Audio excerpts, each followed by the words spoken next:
Good evening. That was a good start, wasn't it? So something popped up there and I got that completely wrong. So I got two letters into the podcast and I already made my first mistake. What I meant to say there was good evening, everyone, and welcome to another episode of Let's Talk Bees. Instead, I said "Grrr." So that was a bit rubbish.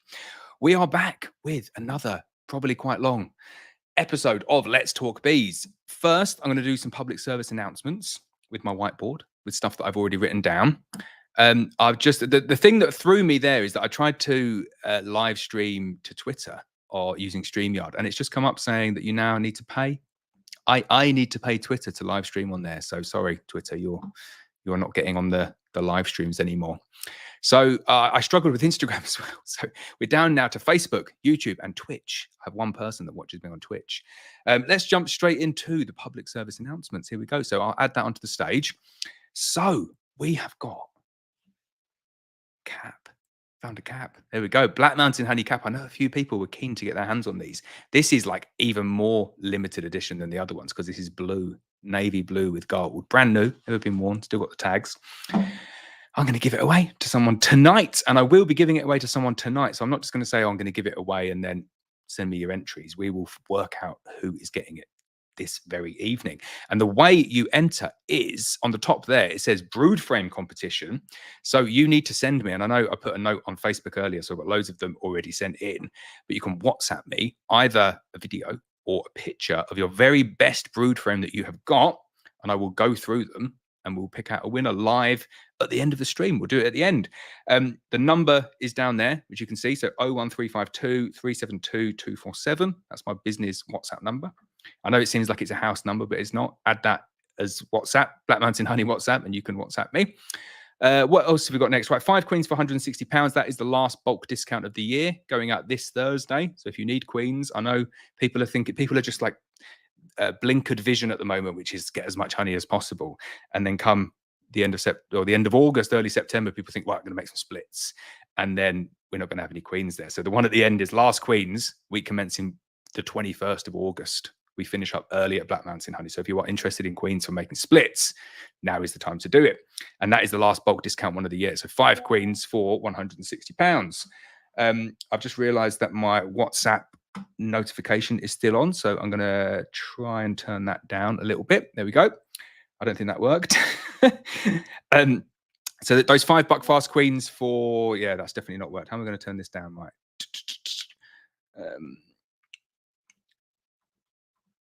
There we go.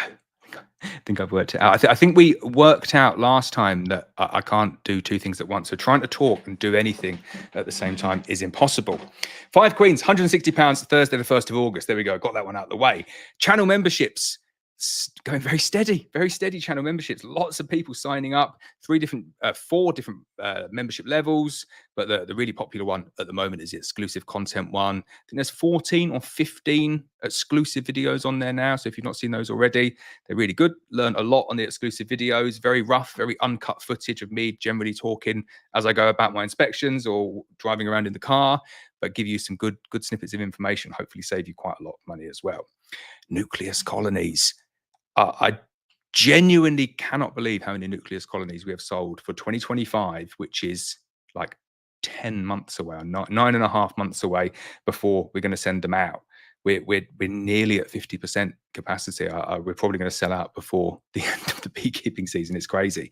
If you want nukes for next year, get them in as soon as possible. This one is an apology. I know I tempted you last week or the week before last with no adverts, but YouTube apparently did not like that, because it was like the worst performing stream that I think I've ever done. And I thought it was a pretty good stream. And the only thing that I can think of is that I hadn't put the adverts on. So the YouTube thinks, well, not showing your stream to anyone because you've not got adverts on. So I had to put the adverts back on. So sorry about that.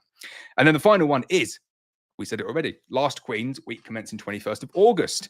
So let me quickly take that down and let me quickly add the WhatsApp screen on to see if it's going to work, because it'd be pretty cool if it does work. So there we go. Here we go. We've got WhatsApp screen.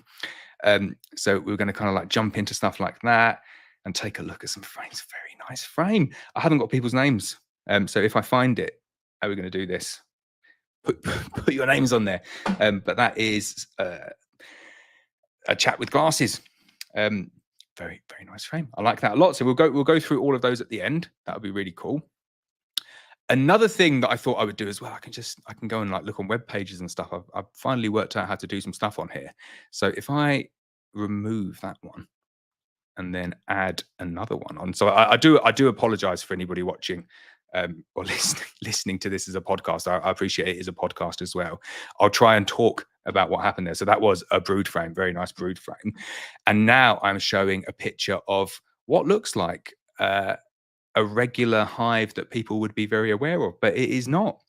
So this is Oldcastle Farm Hives, which you can't see on there. But they've released a brand new nucleus. So nucleus colonies, so polystyrene nukes or polystyrene beehives in the UK are made from EPS, so expanded polystyrene, and they always have been. And believe it or not, barring the Abell ones, which are made obviously by Lyson in Poland using a slightly different steam molded injection method, all of the polyhives that you buy in the UK are made at the same manufacturing facility. Hence why they have a monopoly on the price, and the price seems to just go crazy up all the time.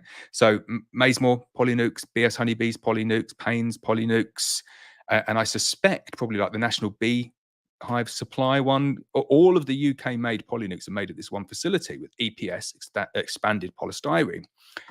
But Oldcastle Farm Hives have come out with a new one, and this isn't a plug. I've just got the email notification, just like everybody else, which was there is a new product in town, and I had spoken to Ian about it, so I was aware that it was coming up.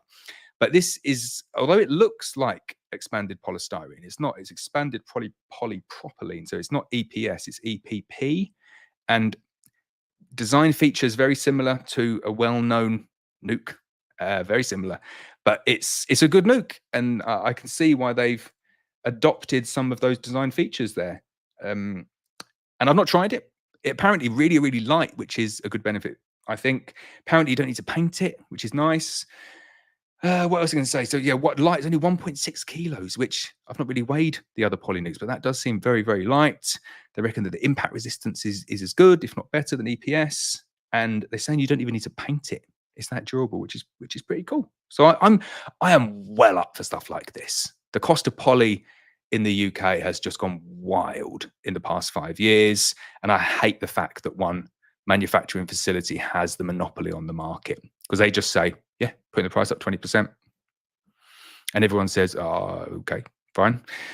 And then next week or next month, they say, yeah, we're just putting the price up 20% again because we can, because we've not got any competition. And it looks like they've got a bit of competition now, because these are £54.99, including the VAT, which is a hefty chunk cheaper than the equivalent made out of EPS. Now, I often get myself in like a sticky situation, like recommending things, or maybe like I don't recommend them, but people say, oh, you recommended it. So I'll go on the record. I'm not recommending this as of yet because I've not tried it, but I'm definitely going to have a go and try it because I think it looks pretty cool. And I like the price point, and I like all of the features that they state that are there. So I'm going to give it a go, and we will see how we get on. But I just thought that was pretty cool, being able to like do stuff like that on live streams as well. So again, if you're watching a podcast, that was just pictures of the Oldcastle Farm Hives EPP, expanded polypropylene nucleus colony that they have got. You might notice I've got a bit of a tan. I've been outside all day in the sun. I love the sun. I'm sorry, anybody who has moaned about it being too warm today, I think you might have to get banned from the stream, because I'm only joking, you're not really banned, but how can anybody in the UK moan about it being too warm? Because it's like 24, 25, maybe 26 degrees, not really that hot. And we get like a week of it max per year. So don't moan about it. Just embrace the nice weather. My bees have certainly been embracing it.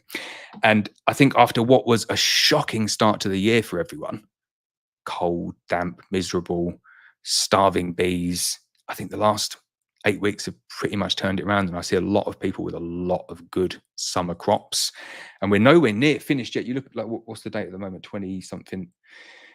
I've still got a good 3 weeks, or maybe bang on 3 weeks left, and bees can do a huge amount in 3 weeks. Like you're talking at least a super a week, but in good like even in heather, you're talking a couple of supers a week if you get a good flow. So there's still a lot of honey to come in, even if you curtail your season quite early like I do. For those people who are going to just keep on going to the end of September or whenever it is, then you'll probably get an extra super or something like that as well. But there we go. We're done. That was the intro. So I probably should rub out everything. I can't talk and rub out at the same time, can I? So right, we will do some questions while I do that. First question. I can see Beegrees Bees. John has put some admin stuff in there as well, putting some questions on or saying to not put your questions on. But I can see there's a lot of questions that have already gone on there. If you're wondering why I'm not really talking about a huge amount at the moment, it's because I'm just rubbing out the whiteboard. For anybody who's listening on the podcast thinking, well, get on with it. If I start trying to answer questions whilst dropping out the whiteboard, we're never going to get anywhere. And you know how much I love my whiteboard. So there we go. Let's get on with it. It's, what's the time? 20 to 9. We're gonna get this one through today in 2.5 hours. I know we will. Right, Cal the Spa. He says, hi, Laurence. What are your thoughts about doing a shook swarm at this time of year? I have 2 fresh frames of comb that I can use to get the queen going. So shook swarm on a nice big strong colony at this point of the year, no problem, but only do it if you need to do it, only if there's like a reason to do it, like maybe you've concerned that you've got a few cells that don't look very good and the bee inspector says that you should do it, or you're sitting on tons and tons and tons of horrible black comb. I wouldn't just do it just for the sake of it. Maybe you've got like really bad chalk brood that a new queen hasn't fixed, then go for it. Do a shook swarm. I would say minimum, you're looking at least like between a minimum of 6 or 7 frames of bees, I would say, is a good, you wouldn't want to do it any less than that at this time of the year. And I would do, the recommendation that I said before a shook swarm as well is just get the queen, cage the queen, and then let all of the brood emerge and then shook swarm. As opposed to, like, it never sits well with me burning all the brood and just thinking, well, I could have had those bees. But I just cage the queen for a week or 10 days or whatever it is to get all of the bees to emerge out of that, and then I just burn the frames, the empty frames. Surely that's a much better way of doing a shook swarm. The only thing that I'm slightly concerned about there, you say I have 2 fresh frames of comb that I can use to get the queen going. So for me, that completely negates the benefit of a shook swarm. I would just shook swarm, brand new equipment, or scorched or cleaned equipment, brand new frames and foundation. I don't put any frames of comb in there because, you know, sod's law, it'll be the frame of comb in there that gives you the disease. So I would have, if you're going to do it properly and have a nice clean break. I'm not going to pronounce that name, but P, I'll call you P. He says, hi, Laurence, how do you find using the Abell 12 frame hive? Still need double brood. I'm still confused if I should go for DN4 or 14 by 12. I'm a bit confused by that. So I'll answer it kind of as we go. Right, the Abell 12 frame hive, really like the Abell 12 frame hive. I do wish that all of my hives were the Abell 12 frame hive. And I get, it doesn't breed complacency, really, but it does, because I pick the Abell 12 frame hive up and I can like walk along with like 5 or 6 boxes stacked up, and they're just like rebaited, so they don't fall over anywhere. And then I pick up other boxes and they're just off level and I drop them. And I think, not rebaited. But I much prefer the rebaited system. I know some people say crush more bees, but I don't find that it crushes more bees. The 12 frame hive, I'd say the fact that it's 12 frame versus 11 frame and a dummy board in the wooden variant I don't want to say it's like a sales tactic or ploy. It's not. You get an extra frame, but the extra frame doesn't make a huge amount of difference overall. So I would still double brood the 14 by 12, the standard national 12 frame. That's what got me there. The 12 frame variant, but the versus 14 by 12, that is the big question, because I just when 14 by 12 works on a single brood system, it's very neat and it's cheaper because you need to buy 1 box. But I just always come to what do I do with my boxes of 14 by 12 when they start to swarm? And unless you've got loads of nucs on hand to make up nucs with the splits and the cells that are in there, you do become a little bit snookered. So I just like double brood because you can demoray them and it makes it loads easier. And demorays, I like demoray with the Abell boxes with the entrances as well. So it's personal preference. The bit, should I go for DN4? DN4 is just like the deep national 4 variant frame, like a self-spacing frame. But I think you're saying it is in should you go with the deep national or should you go with the 14 by 12? I prefer the deep national. Jean says, hello, Laurence. I've got a question. I have a double brood box and a super on, but the bees are not drawing comb out in the super. Any ideas what I can do? Thank you. And I hope you are doing good. Very good. Thanks, Jean. So all I would say is that the bees will draw out the super when they're ready to draw out the super. All comes down to how many bees are in the box. There needs to be enough bees to fill the super, or at least kind of get them up there to start working it. If there's not enough bees in the beehive, they won't work it. There's nothing that you can do to kind of speed that up. You wouldn't want to feed them because there's a good flow on at the moment, and you need good, nice, warm temperatures. So I would be patient, sit on your hands, and they will do it when the time is right.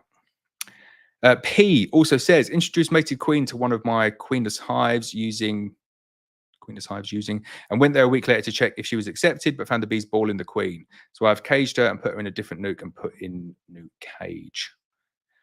With the new queen, what should I do next time? Go in there on Wednesday to open the tabs. So sometimes they do just ball queens for no reason. I did a video, or I think it was part of the live stream that I did at one of the apiaries there. And you see the queen that I posted on one of the shorts today. Not actually splodge, that one. I think it's splidge.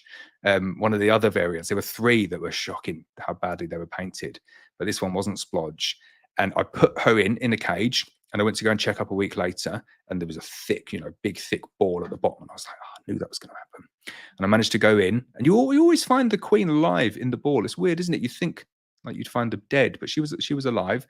So I got her, put her in a cage, scraped a bit of honey from that hive to block the cage because I just had an empty cage with me. And then I was like, well, I'm going to do this queen. I'll put it back in. So I just put it back in the same hive and went back, and they'd accepted her. So it's strange. Sometimes they're just like, yeah, get her, ball her. And then they're just like, yeah, just fine. You can be our queen now. So it is a bit of a weird one. I think with different genetics, they sometimes don't take kindly to queens like that, and they'll try and ball them. But this one was fine. So what would you do next time? I would expect you'd go to the new nuc, and they'll just accept her, and everything will be all good and fine. Jean says, good afternoon from California. Hi, Jean. Right, next question. Ben Davis says, hi, Laurence. I inspected my beehive today, but only the top super. I did this, as you mentioned in your live video. You don't really need to inspect at this time of the season. Was I correct to do this? So there's no correct and incorrect in beekeeping. Some people quite enjoy their inspections and just like, oh, I don't want to not inspect my bees just because I don't have to. And I know plenty of people that have lost swarms this week as well. So it's not foolproof. It's not a case of you're not going to lose swarms, but when you're inspecting like hundreds of colonies, they won't go in and inspect at this time of the year because they'll say, well, I might lose 2 out of 100. And I'd prefer to save the time doing something else. Like 2 swarms not going to cost me a huge amount of money. So that's all I do. That's all I do at this point of the year is I just go to the top box, check what the top box is like. If the top box is empty, great. Don't do anything to put the roof back on. If the top box has got 1 or 2 frames drawn out, I'll leave them. If the top box is, say, like half drawn out or 60% drawn out with bees in, I'll give them another box. And that's all I do. It's brilliant. And then you go to the next hive, and then you find they've swarmed. But that's not. I did lose a swarm from a nuc today, and I knew that I was going to lose it. And it's been such a busy week with school holidays, and I was thinking kind of like on Monday this week, I really need to go and get that nuc because it is definitely going to swarm.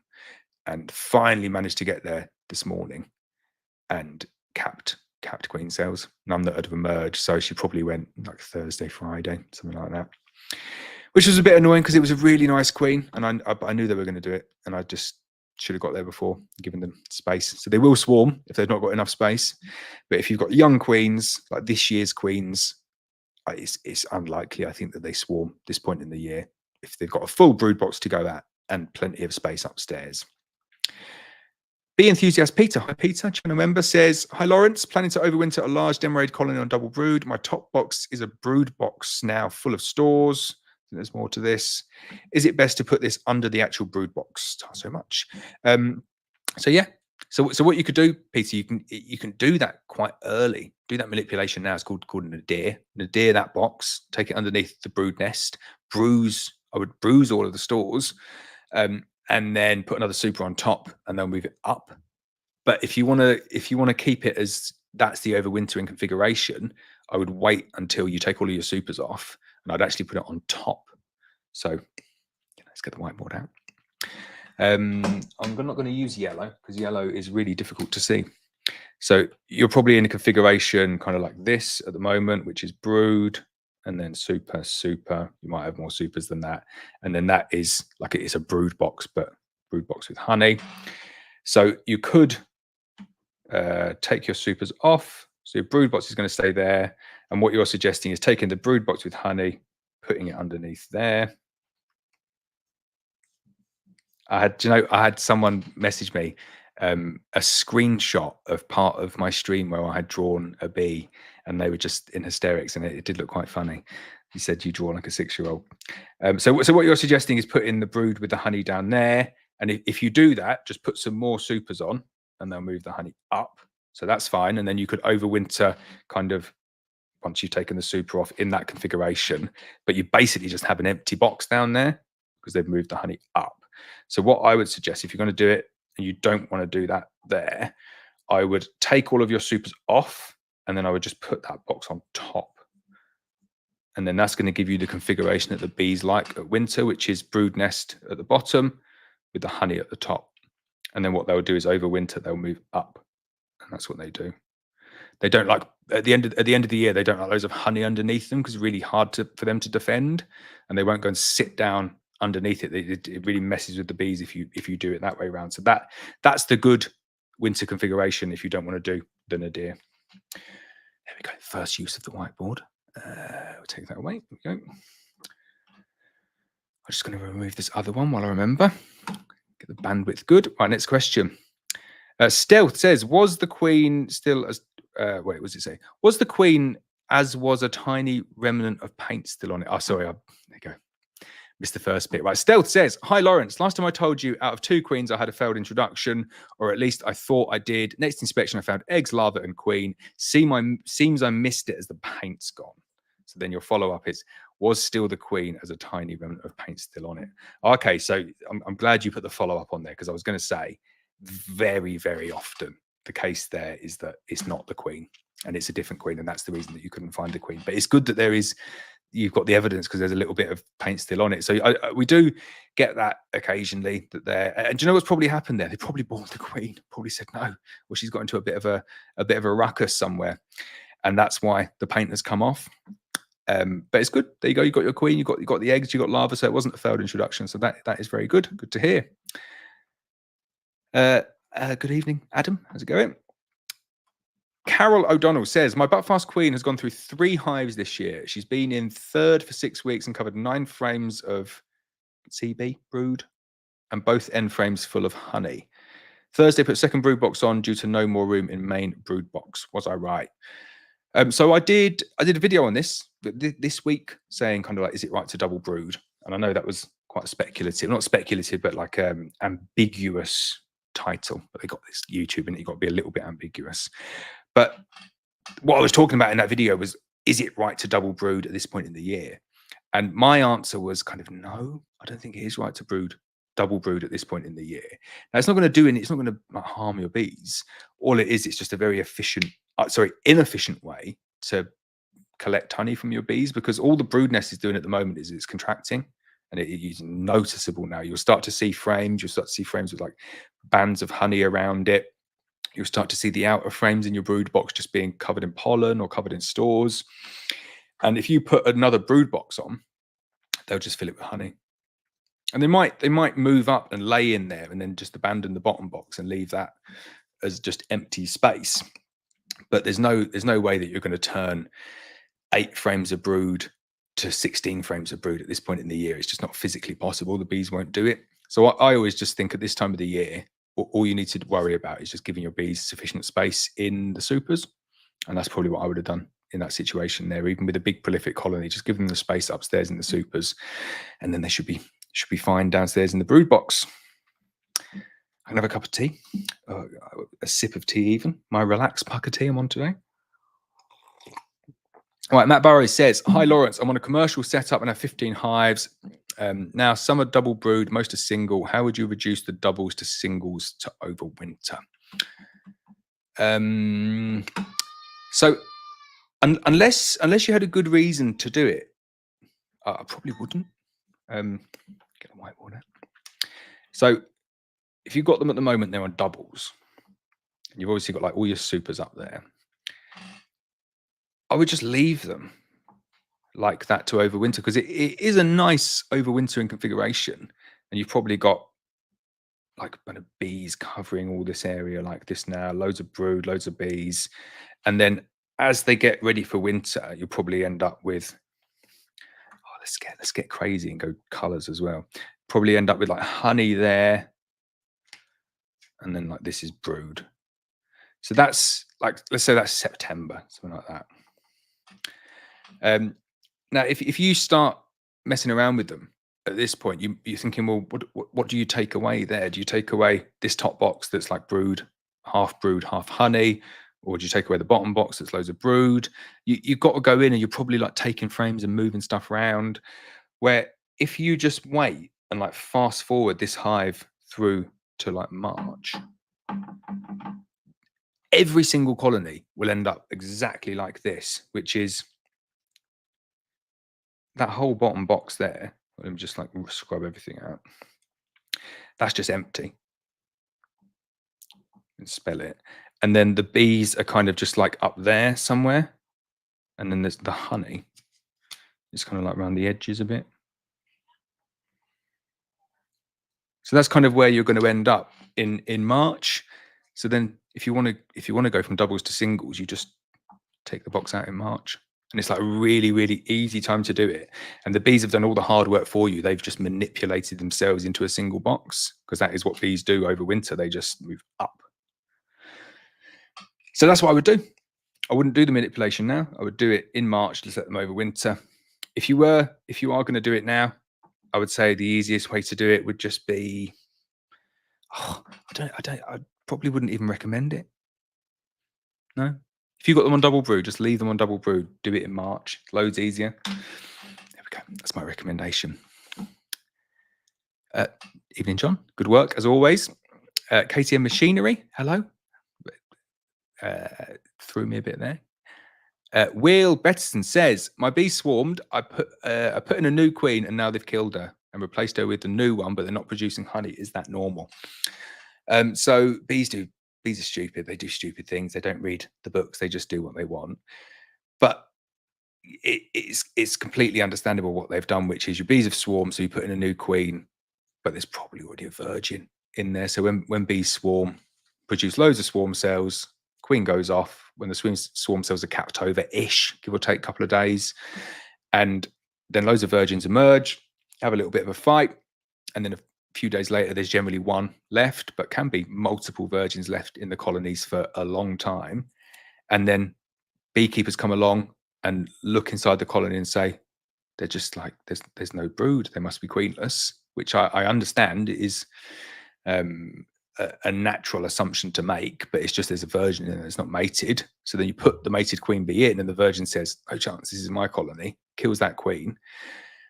And then you've said they've replaced her with a new one. Okay, but they're not producing honey. Is that normal? So they probably just dwindled down. So when they swarm, they take out so many bees. Your prime swarm, maybe 50 or 60% of the bees are gone. If you've not knocked that down to a single cell, they'll cast further out. So you've probably got like 20 or 30% of the bees left. And then it looks like they're not producing honey. You're thinking, come on, get up to the supers, but there's just not enough bees there. So the way to fix that is a like time machine. Sorry, but it's to stop the bees swarming. Stopping bees swarming is the best way to get loads of honey. And it's like more bees, more honey. So sorry, well, it's not really an answer. But next year, just got to be on top of the swarming. Dunny Bees, evening guys from sunny Yorkshire. It is the best weather, isn't it? I love sunny weather. You can tell I'm in a really good mood. Great sunny weather is the best. Dan Brooks, channel member, says, hello, Laurence. Similar question to others. I added a new queen to a queenless hive and opened the tab on the cage last Sunday. I inspected an hour ago. I couldn't find the queen. Bees bit calmer. Is there more? Does this mean the queen is okay? So I would not read into any temperament thing to say whether there's a queen in there or not, because you can go into the bees on like a rainy day and they're miserable.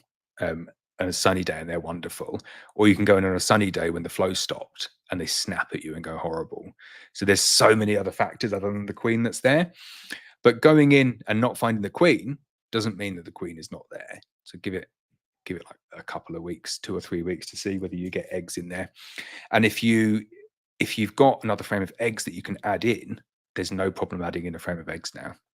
It's not the same as doing it when you're halfway through the introduction and you're worried that it's going to mess up the introduction. But doing it afterwards, after the queen is out, you can add a frame of eggs in. If they draw out emergency cells, you know there's not a queen and it failed. And if they don't draw out emergency cells, then you know it went well and the queen should still be there. So that would be my recommendation. I'll just, people liking the cap, isn't it? All nice cap. Give me the cap. People want these caps. But people also moaned about how expensive they were. But yeah, I found one. Going to give it away. Lynette says, good evening. It was lovely to see Ivy enjoying the bees. I bet you were so proud of her. I'm always so proud of her. She absolutely loved it. She really did. And she, as I've set her up her own YouTube channel, she is desperate for me to print this. So she's like, print this for me, Dad. It's called Ivy and Lily Explore. That's what she wants to call her YouTube channel. She loves it. And she wants to like design the logo and stuff like that. She is dead cute.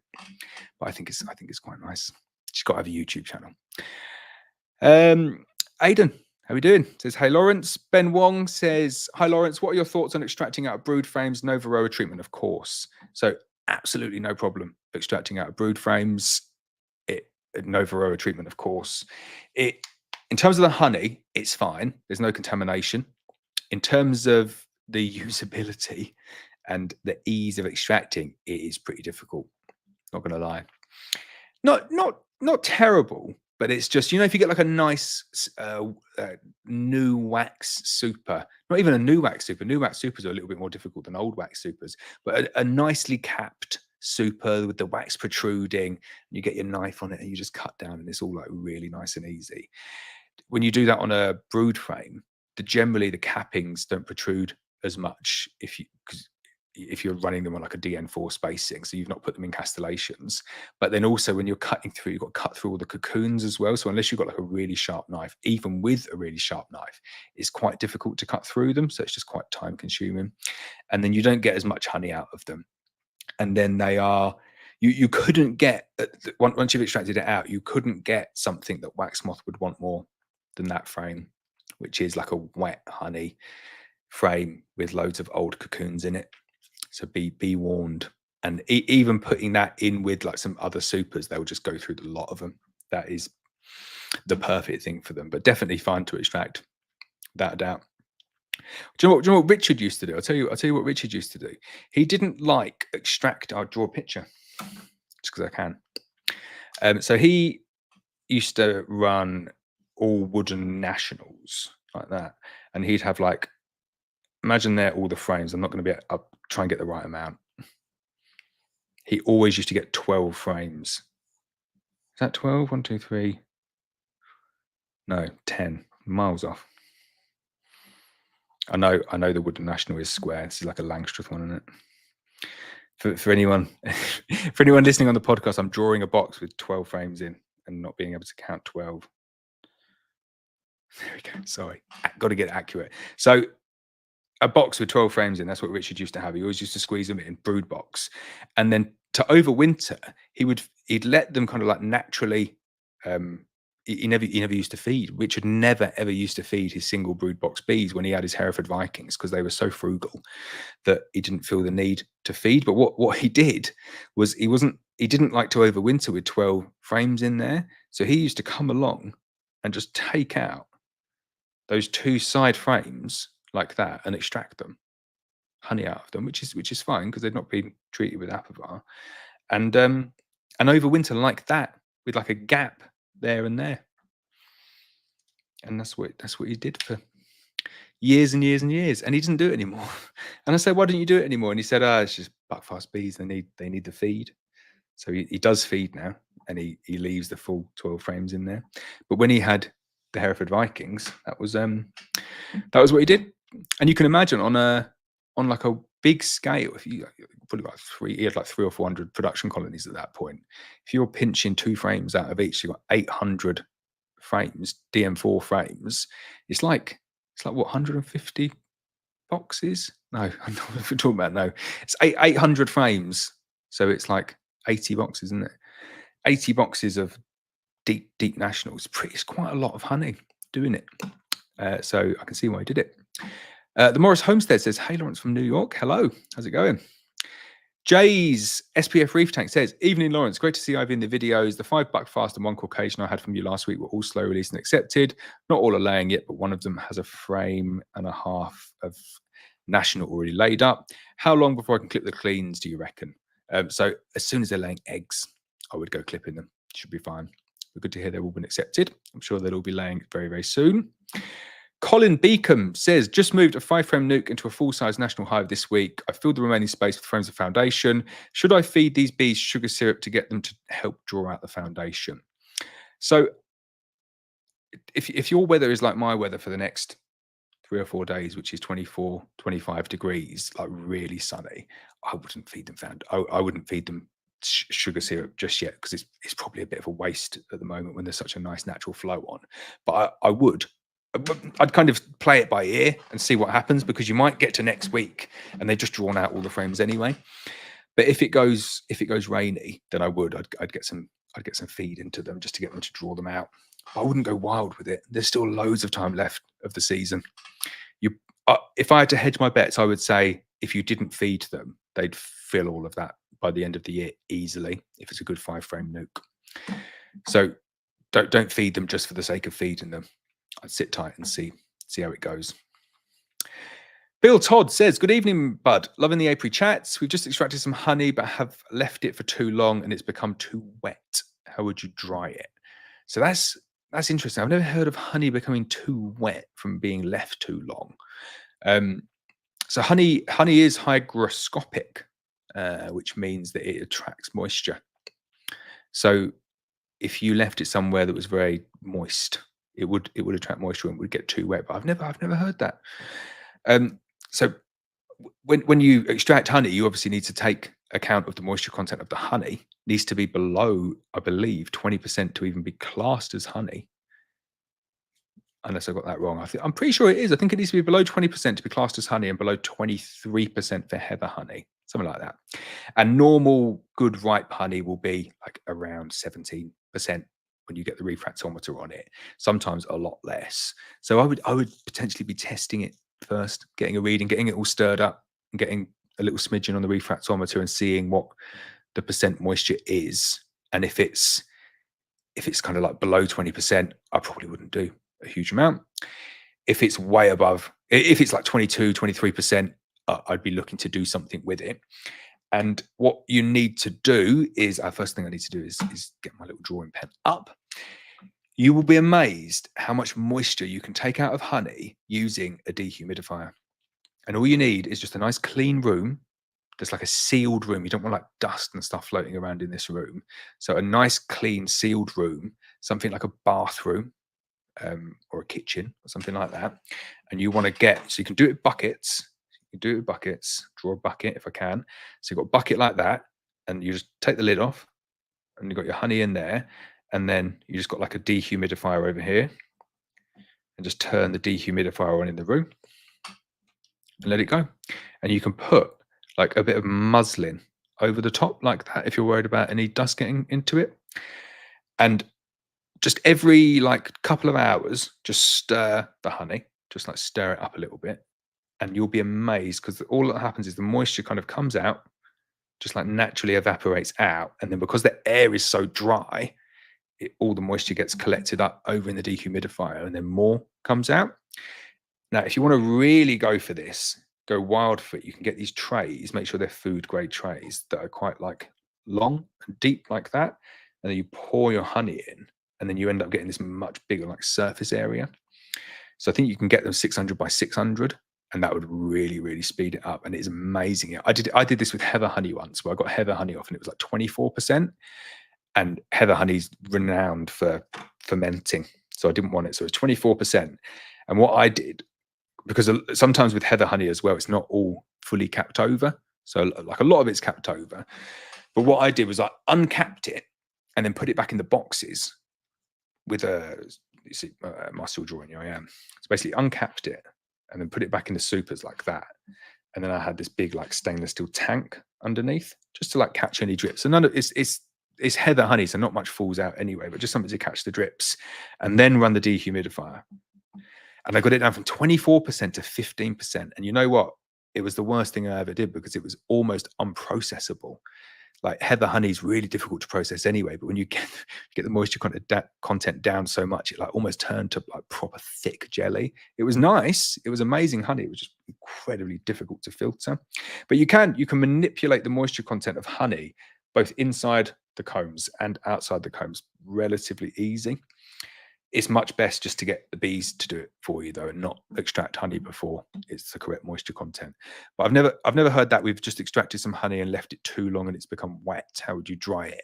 I would say the moisture content was not right and it's just kind of risen to the surface. Sorry, yeah, Colin had written the rest of that there. Here we go. Lloyd Hillier says, do you clip breeder queens and how long do you leave them in pushing cages? Thanks. So we clip all our queens, especially the breeder queens, but we clip all of our queens. And I really don't like pushing cages. Not a fan of pushing cages. Not at all. I just, for all of our queens, I just use standard method, hopelessly queenless, and then I just use the postal cages. And I find them really, really good. If you are using a pushing cage, I would say once her own brood is emerging from that pushing cage, and she's got, a good 100 bees of her own brood in there, you should be good to remove it. But all I would say is when you remove it, you'll probably see that there's bees coming in and out of the underside of it anyway. They've just like ripped a bit of it out. Not a fan of pushing cages. Dan Brooks says, also, what have I done wrong as my brood boxes are full of honey and not supers? This year has tested me. What was the rest of yours, Dan? You're saying, okay, yeah, the bees are calmer. So when you requeen, when your queen goes off, if the bees swarm, they just backfill. So whenever bees come back with nectar into the hive, they dump it in the brood box. They don't go up into the supers and put it up there. They're just like, yeah, first open cell, yeah, that'll do. Get rid of it. And then when you go to the hive overnight and you hear that, that's the bees fanning off the honey and moving it upwards. And they do. I see this regularly. If you go into a colony at like 8 o'clock at night and do an inspection, every single cell in the brood nest is full of nectar, just like unripe nectar. And if you shake it out, it's just liquid. And then if you go at 8 o'clock in the morning, it's gone. Every day it's gone. They just spend the whole night moving it upwards. And the reason that they move it upwards is, I guess, it's probably like pheromone driven. So they're thinking, well, the queen is here. We know she's going to lay. So we need to make sure that she's got somewhere to lay. And they like to set themselves up like that with brood at the bottom and honey at the top. And then when you take the queen out, there's obviously not that pheromone there, or not that demand for the bees to move the honey upwards. So they just leave it down in the brood nest. But as soon as you get the queen back in there, as long as the frames and the stores are open, they do gradually move it back up. If they're capped over, you need to bruise them all, and then put them like central. They'll clear it back up for you. But it is annoying. But I see it all the time. Right. Oh wow! I have just scrolled down to the bottom, and I can't believe how many comments there are. Whoa. That is I'm gonna have to catch up and stop talking for absolutely ages about one thing. Right, let's go quick. Where did I get to? Oh, sorry. I don't know why it jumps off like that. Here we go. Right. Matt Burrows. Another question. I let one of my hives naturally mate and the queen is really black and laying well. Do light bees and dark bees tend to get on together? So they're fine. I don't think they particularly hate each other that much. Some people would maybe lead you to believe that they do, but in the same hive, I don't think they're that fussed, really. You do find that darker bees will try and reject lighter queens, but I think you get the opposite as well. It's not a case of lighter bees are just like, yeah, whatever. I do think if you had like a full buckfast colony and you give them a really dark like AMM queen, they'd probably reject that in a similar fashion, or at least be not as straightforward. But it is interesting. Sometimes you find when you get open mating, I do like it. You get like real orange bees and real black bees in the same hive, and I don't think they're that fussed. They just get on with it because they're basically sisters. They are sisters still. They just look different. Right, Ben Davis says, would you recommend extracting honey later than normal as the weather has finally picked up? Ben, you are going to absolutely love next weekend's video. I'll leave it at that. The answer is no, I wouldn't, but the video goes into more detail. Steve's honeybees. Hi, Laurence. Have you ever used Honeybee Gone? If so, what's your thoughts? So I've tried a number of different, it's like a herbal, like a fume board release, isn't it? To get your bees to move up. Maybe not a fume board, but it's, no. So I've tried a couple of them before, but I just think, do you know what the easiest way to get bees out of supers is just put them on castellations and just use a petrol blower. And it's brilliant. It's so quick. And the bees just don't really care. And you can turn up on day one and clear all the supers and just put them back on, or like put the boxes back on, put your feeders back on. You haven't got to go and do it in 2 stages. Brilliant. So that is my preferred method, and that's the only one that I would use.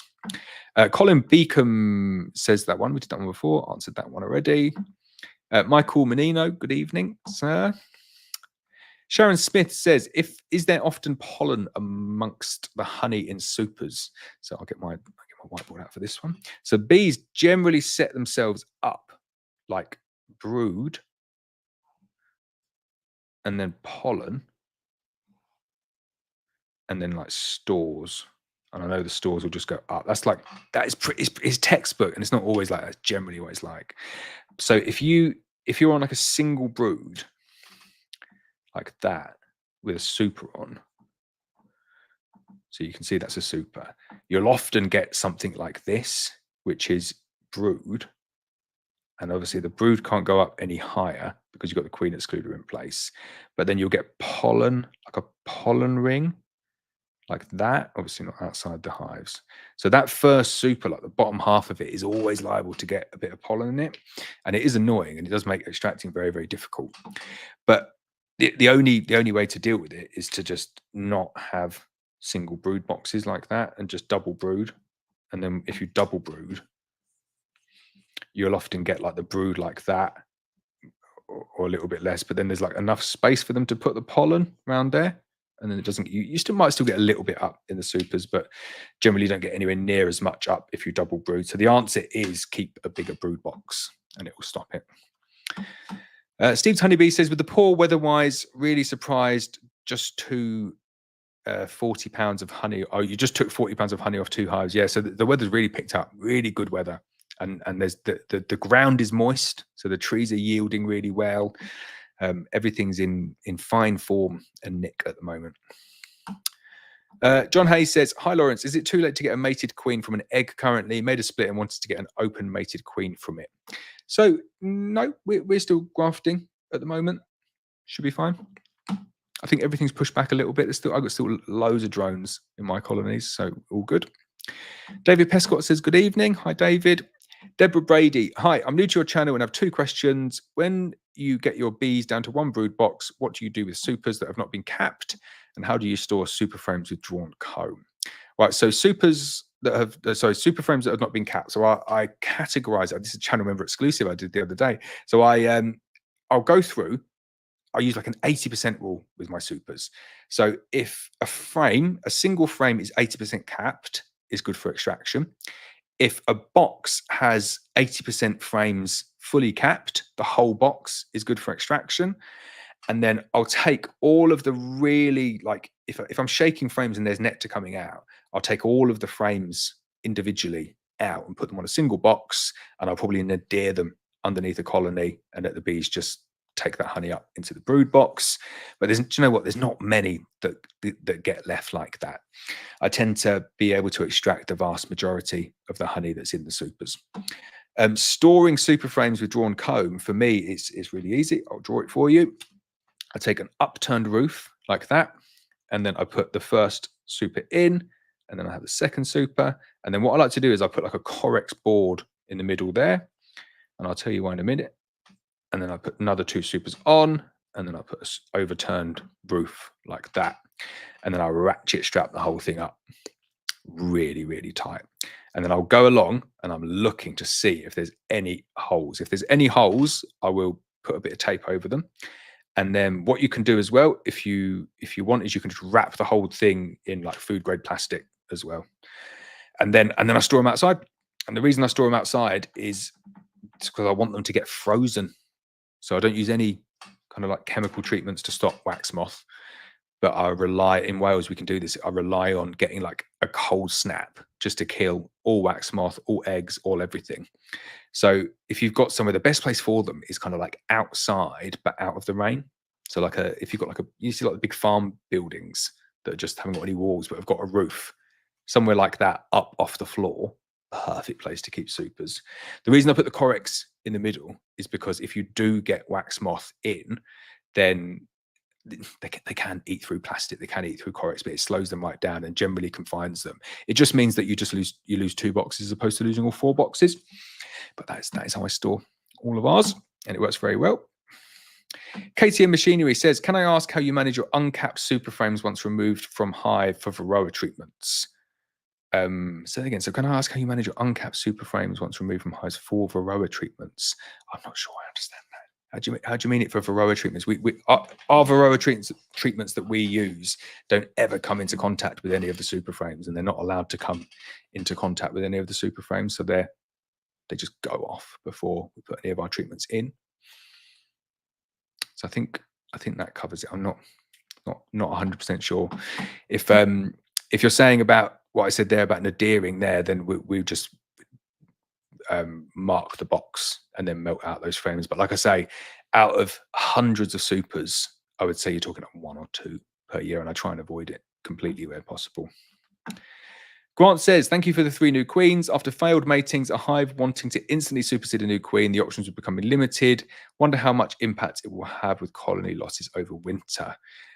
So nice, fresh, new, well-mated young queens will have a dramatically positive impact, I would say, on overwintering success. Should be good.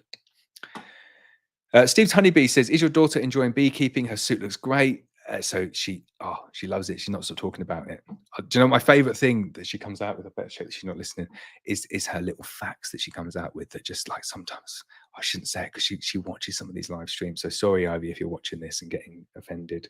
But I got to be careful what I say. So she says stuff that isn't necessarily 100% true, but I'm not going to like correct her. So she was saying something about like, the wasps stinging the bees and stealing their honey, but then the bees go back and do it to the wasps as well. And I just thought, oh, it's brilliant. I just want her to think and believe that. But her suit was very cool. Yeah, BBWare sent me out the suit, which was very kind of them. And it was a cool suit. Andre, I'm so glad today I did put 2 bought queen cells in a 4-frame split I did on the 26th of June, and it has new eggs, lovely babies. There's nothing quite like it, is there? Putting cells in or putting queens in and getting eggs at the end of it. It's brilliant. Buzz, Stings, and Bee Juice says, I've made a few of your underfloor entrance hives. Seen as the frames are now closer to the floor, do I have to add bee space to the top? And is it best to have the frames running back to front instead? So warm way or cold way, I don't think it makes a massive difference. I've always preferred the warm way. So from running side to side. In terms of bee space, it does, the ones that I built are for National Hive. So they are bottom bee space, which means that you don't need to put a rim around them. But if you're building a Langstrath one, the underfloor entrance will have a rim around it. I won't draw it, but it will need to have an additional rim because Langstrath is top bee space, so it needs the space underneath. So you will need to put a rim on it, but they are good floors. Lee, I'm guessing you're saying about the nuke. It was $54.99. Julian Lawley says, hi, Laurence. Where do you get your second brood box for poly nuke box poly? Where do I get them? I get all of mine from Abell now, so the licensed ones. Very good. Matt Burrows said, will that nuke that you put up at the beginning of the stream for commercial brood frames, do you know? So I'm pretty sure it's just national that they're doing it for. UK Honey Marketing Board says, good evening, wonderful people. Good evening to you too. John Sylvester, good evening to you, Laurence, and your family. Thank you so much for the queens. Are they the Norwegian ones you mentioned in the full apiary inspection video? So if they say BGS on them, then yes, they are. Mick Hoyle says the new nuke from Oldcastle Hives looks great. Ian said that it doesn't need painting, including the feeder. That I really like. Indeed, do you know what? I like that, but I quite like the look of a painted hive as well. So it'd be interesting to see how they take paint, but it's definitely a positive if you've not actually got to paint them. But I'd be interested to see, you know, what the difference is, because I know the difference between painting like an EPS nuke, a polystyrene nuke, and not painting it. It is the difference between it lasting like 30 or 40 years versus maybe like 5 years, 10 years. It's quite a big difference in the actual amount of time that it is going to be around for. So yeah, I'd probably still paint them anyway, but it's nice to think that they wouldn't need painting. Jessica says, I just finished a hive inspection here in VA, Vancouver, no, Virginia something. Sorry. Everything looked great. Lots of brood, larvae, and eggs in 2 deep brood boxes. Even spotted the queen laying a few eggs. Excellent. Good to hear. Glyn says, the Italian I bought from you a couple of months ago seems to have a twin turbocharger fitted, eggs everywhere. The Italians are very, very keen to lay the brood, aren't they? It's good. B Folk says, it's been beautiful today. I've lost about half a stone today in sweat, but wow, it's been beautiful. I hope you've not been moaning about it being too hot. I know you won't have been. John Sylvester says, exactly. How can they moan about the weather? We had no spring, really. I'm way behind on these comments, but it is true. Oh, sorry, Julian says, I use BS honeybees 2-in-1 and would like a second box. So the second box is for the nucs. They're the Maysmore ones. But if you're buying second boxes from Maysmore for the BS honeybees ones, you need to trim the runner because they're different bee spaces. And I've completely mixed mine up now. I've got loads of mixed bee spaces, but it's I will draw that for you because loads of people get caught out on this. So if you buy the Maysmore nuke like that, I'll tell you what, I'll draw it a bit bigger actually. Perfectly square Maysmore nuke there. And then your frames are, say, there, top of your frames. And then you buy the extension box. That's the bottom of the other frames. So the gap in the middle is 8mm-ish. So a single bee space. Now, let me get this right. Yeah, so if that's a BS honeybees nuke now, and you put the Maysmore one on top, you end up with a double bee space. So you end up with 16mm-ish. And then the bees don't respect that 16mm, so they brace it all up together. Or they'll build loads of burr comb on the top of one, like to take it down to 8mm. They do weird and wonderful things on it. But either way, you need to fix it. And the way that you fix it is that they have the runners up here that are like that. And you see that. And the frame sits on the top. And then the way to fix it is that you just cut the end of the runners off. So instead of having that little nub bit there, you just cut it off with a multi-tool. And then let the frame sit directly on like that. And then you end up with the 8mm gap between the top and the bottom frames again. It goes down to 8mm. So it works, but you just need to make, if you're doing it all with Maysmore extension boxes and all BS honeybees nukes, then it always works. But if you start mixing back to Maysmore nukes, you end up with no bee space, and then they stick it all together. So it can get a little bit messy. But if you're all on BS honeybees nukes and all Maysmore extension boxes, then it works quite well. BS honeybees did have the molds and stuff made for them, but I just think there was like cost pressures, and they didn't want to adopt or basically keep all the stock when the Maysmore one was so close to it, which probably a good idea. Wellsbourne Honey Company says, hello, everyone. JK Photography, hello, how's it going? Mem Mustafa says, hi, Laurence, what do you plan to do with your drone laying queen hive that you spoke about in your vid from yesterday? Got a hive exactly the same. What should I do? Thanks. No photos of brood frames.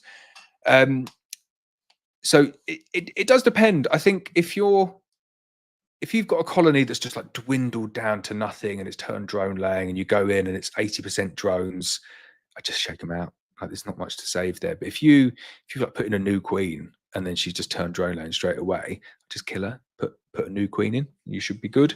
And then, anywhere along that timeline between the two of them there. You've got to make a decision on, is the colony worth saving? If it's quite far gone, you can add a frame of brood in, just emerging brood, just to boost the number of nurse bees that are in there. But it's quite easy to get them back on track. My dog barking in the background there. Chris Matthews says, agree with YouTube rules, Laurence. I removed mid-roll ads from my channel and the views fell off a cliff. Luckily for me, it doesn't affect me, but I see your point. Yeah, so it's got to do what YouTube tells you to do. It really didn't like me not putting the ads on. So sorry, everyone. Aaron Paris likes the whiteboard. I like it too. Ben Davis says, Jasper, stop it. I recently put another super on my hive. However, they have been very slow drawing out the comb. Nearly 2 weeks. Is this normal? So they will just draw it out when they're ready to draw it out. It's not doing any harm having an additional super box on there at the moment. But you'll just, as soon as the brood that's in there emerges, you'll get an influx or an increase in the amount of bees that are there, and then they'll draw it out really, really quickly in this weather. Mem is very keen to get a hat. So if you come late, you've got to get your best brood frames in and you can win Black Mountain Honey hat. They're called hats. John Hayes says, so I remember you mentioning about some buckfast heavily propylizing. My frames are getting stuck together between the bottom and the top. It's difficult to separate them as it pulls up the frames. So that could be a hive defect. So the Swienti hives, if you've got Swienti hives, it's a really, really bad design, the Swienti hives. So they will propylize them down. There's no space between the top. Oh, I'll go draw it. Why not? There's no space between the top of the bottom box's frame. So you have, imagine that's like the cross section. You can see the frame sitting there like that. It's a bottom bee space. So there's no frame at the top. On this bit here, there should be like a single bee space above the lugs. It's really unclear. That's a terrible drawing. But basically in Swienti, it doesn't have that. It's all filled in. And it means they just stick it down. So as soon as you lift up this box, it just pulls out all of these frames here. And it is just really, really bad. Modern Beekeeping did design and have designed something to fix it, which I think is a bit, I don't think it's ridiculous. I think it's really good that they've done it. But come on, Swienti, like just fix the box, fix the mold so it's not got a problem with it. But I don't think it's down to the bees. I think that's potentially down to the configuration. Colin Beacom says, is it possible to put a full-size super onto a 6-frame polynuc using a national crown ball with a bigger hole cut in the center? Probably, but I don't think they really take very well to it. But give it a go. It would be very handy to get that to work. Most of the nucs do sell extension boxes, or if there wouldn't, you could just make yourself an extension box. John Hay says, split a colony into a nuke. Now drone laying workers, should I just leave them be?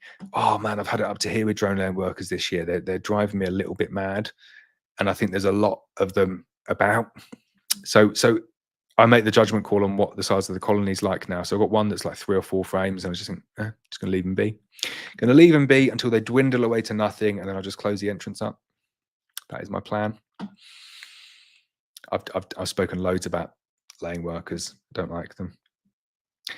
Grant, I've seen on threads people opening cappings with a heat gun. What's your thought on this process? Ever tried it? So yeah, I have tried it, and I thought this is a brilliant idea. The one negative is you lose all of your cappings wax, which is like a really valuable resource. And I guess you could argue that the bees don't have to create more wax each time that you're taking it off of the cappings. So there's no like reclamation on it. But also it doesn't work. So you see people doing it. It works in like really small scale. So if you've got like a 2-frame extractor, like you go do the heat gun on one, heat gun on the other side, do a couple of frames, you'll probably get a bit of the honey out doing it that. But if you're trying to heat gun like 10 frames or 20 frames or 30 frames and get them in the extractor, it just all sets again, and you end up with like some frames, some cells, sorry, that are open, some that are completely re-waxed over because the wax is just melted. And I don't know, it didn't work for me. I couldn't get it to work, and I had a really good heat gun as well. And when I was doing I was thinking, this is brilliant. This is like, oh my God, definitely going to do this because it worked and it was so quick. And then when I extracted it, I just couldn't get any honey out. And I tried 2 or 3 different ways of doing it and like different levels of heating it, and I just couldn't get it to work. So it does look good for Instagram though, or Threads.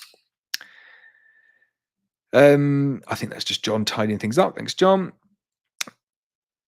Wellsbourne Honey Company, what are your thoughts on Bob Binney's video on fixing EFB with essential oils? He did some experiments with promising results, legalities. So I think in the UK, you definitely wouldn't get away with it. The VMD would be all over you saying you can't treat EFB with whatever oil he has used. I would also question whether it really was. I don't like to question Bob, because Bob is the oracle and knows it all, and I like that he tries stuff like this. So I'd never say, oh, it doesn't work, because I've not tried it myself. But I would just don't know, probably reserve judgment on it. I love that he's doing it. I love that he's just trying out new things. But you do see a lot of things that are cured with essential oils, or rhubarb leaves. And does Bob use antibiotics for EFB as well? I think it's quite well used, isn't it, in America? So whether he's getting any knock-on effects of using that or using that previously, I don't think EFB in America is deemed to be that much of an issue. It's more of like a hindrance. It's like, and I think a lot of the big operations do just have, I don't want to say it's rife, but it's almost accepted that there will be a percentage, and it's true. If you've got thousands of colonies, there's no way that you're not going to have some with EFB in, and that means that it's pretty much throughout your operation. And I just think that I don't know whether it's accepted and you accept that you're going to have some colonies with it and some that are underperforming, but you've got 10,000 colonies or something like that. So overall, it doesn't really make a massive difference. I don't know. It'd be interesting to see, but I like watching him doing stuff like that, but I've not watched that specific video. Colin says, where can we listen to your podcast? So it is available exclusively on YouTube Music. It's not on any of the other platforms because I've not worked out how to put it on there yet. But it is on YouTube Music. James Noel says hello. David McDowell says, hey bud, saw you once lift a queen from a colony and put her straight into a queenless hive. Planning to do this. Should I cage her with attendants or drop her straight in? Do they readily accept? So they 100% readily accept. So the 2 caveats, 3 caveats even. First one though is, I've forgotten all of them now. No, I'm joking. The first one is she needs to be laying as you do it. So the queen that you're going to pick up and take in and drop, like she needs to be laying an egg in one hive, and you pick her up and you drop her into another. Don't transport her anywhere. She needs to be in the process of laying. The second caveat is that the hive that you're putting it into needs to be hopelessly queenless. Definitely hopelessly queenless. Don't do it with brood in there. Don't do it with virgins running around, of course, but it needs to be hopelessly queenless. And it's not really a caveat, but I wouldn't cage her. No, she needs to go in and she needs to be free. She needs to pop her in immediately like that. And it works. And I've done it loads of times and it's never, ever failed. And apparently it's what Brother Adam did. It was like standard practice, which was like moving them around like that. Picking them up, popping them in. Works every single time. Really, really good. Liam Jennings says, evening, just about to fly out of the shower and got some questions. Don't go anywhere. No worries. Here all night, don't worry. Carol O'Donnell says that new nuke charges $18.99 delivery. Ouch. That's not good.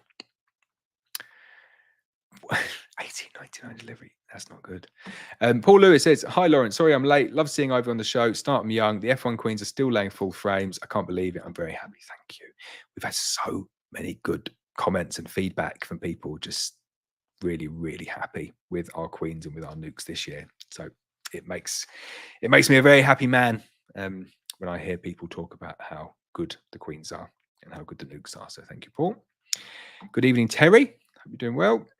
The UK Honey Marketing Board says beekeeping is like poker. There are a set of rules. The rest is intuition, observation, experience, and skill, and bluffing. There's a lot of bluffing. That's just me. Sorry, but yeah, good point. Peggy 18 says lost a swarm this week. Only had a new queen in there for 3 weeks. Maybe ran out of space. Some colonies just like to swarm. Yeah, but if it's a new queen, you'd think they'd be all right. Sunset Meadow Honey. Hello, what honey spinner would you recommend? I'm thinking about an electric 12 frame spinner, just not sure which one is best. So I always feel bad giving advice for honey extractors because I've not had a huge amount of experience with honey extractors other than the ones that I've used. It's not the kind of thing that you have a new one each year or you try out loads of different brands. So I've tried a grand total of either 4. So I think that's maybe more than most people. I had a really cheap 6 frame manual one that I bought off like Amazon, and it was rubbish, really rubbish. And then I had a 12 frame Abell that I didn't have for that long, which I liked, but it was just too small for me. And then I upgraded to the 24 frame with the 6 frame radial cage, which was good. But the only reason I bought it was to extract heather honey. And I thought, well, I'm kind of like sacrificing 2 things here. I'm not getting the full 30 frames, and then I'm only getting 6 frames when I do my heather. It's quite slow. So I exchanged that one, and then I've got the brand new 30 frame, which I've not even tried yet, but the 30 frame premium, but you can just tell it's a monster. And I really, really like that. So I'm very happy with that. I would say a lot of people say to me with the Abello stuff and the license stuff, should you go for the premium? And I think it's really weird because on some things, like the premium makes a massive difference, extractors being one of them. And then some other things doesn't make as much of a difference, doesn't make like any difference at all.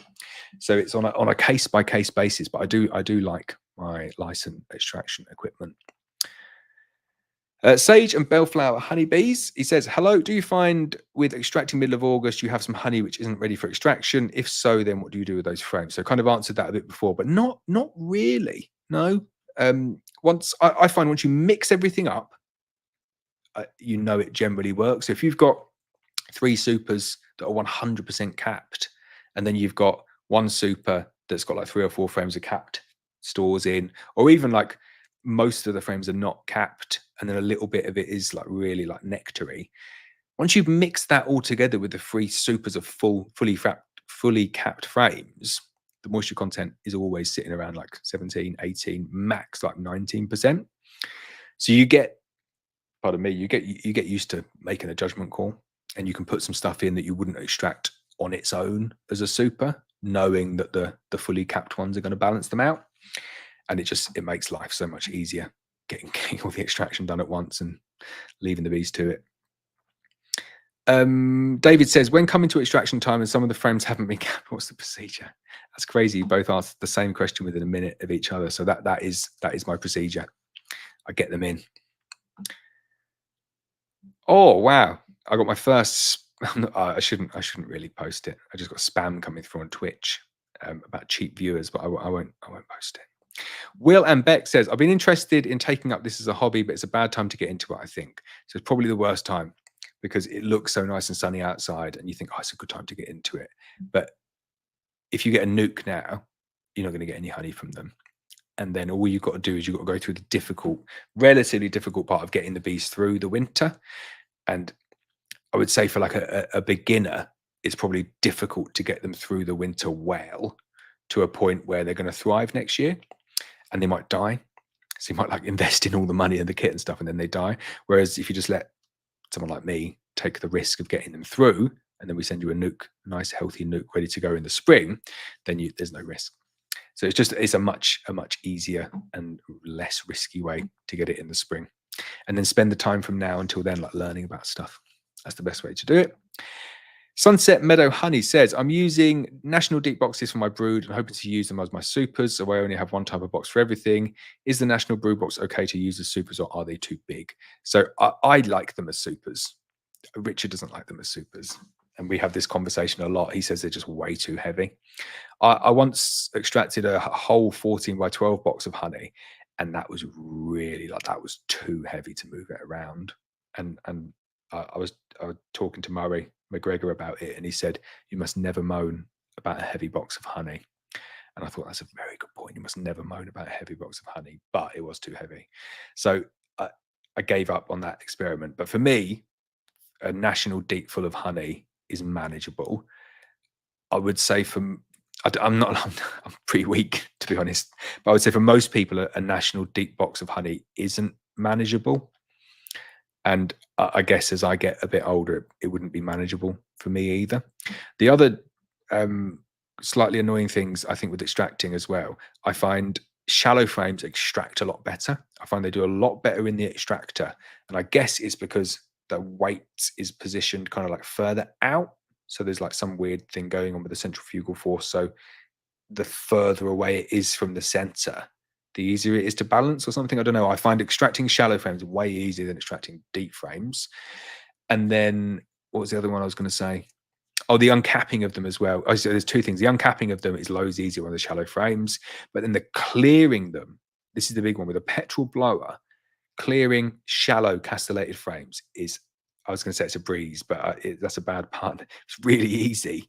Whereas clearing the deep ones, even if they're castellated, is really, really difficult. So that's a big one for me. So we've moved back to using the shallows now. We find the shallows a bit easier. Cal the Spa, we're back to the first question. Sorry, he says, I don't need to do the shook swarm yet. Just wanted to get off 14 by 12. I don't like them. Shall I wait until the spring? I would wait until the spring. Let them start building up in the spring and then do it then. It's a good way to do it. But if you just want to get off 14 by 12, I would just, like, Queen Excluder is your friend. Just, you could potentially set yourself up like this. So what were you on? You were on, you just want to get off 14 by 12. So say you're on 14 by 12 at the moment. Drawing it and not showing people.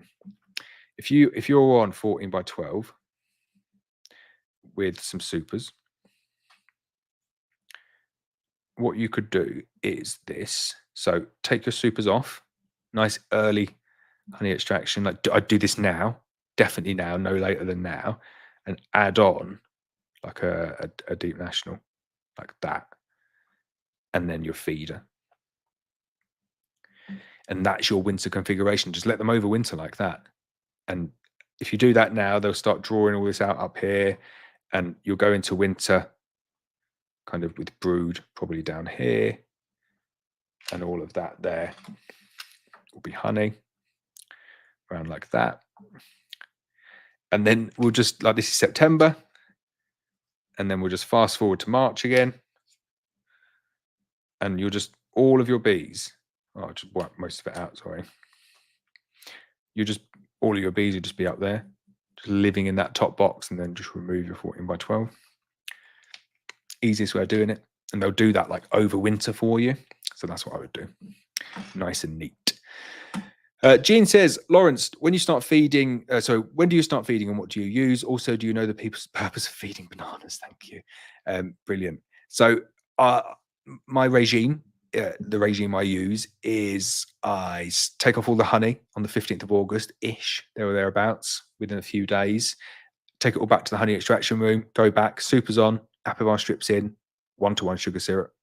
Not much, just because there's only a single brood box there now, maybe like a couple of litres, 2 or 3 litres. And then I just leave the bees to it. And if the weather's nice, I just leave them all the way through until kind of middle of October, 8 weeks for the Apple.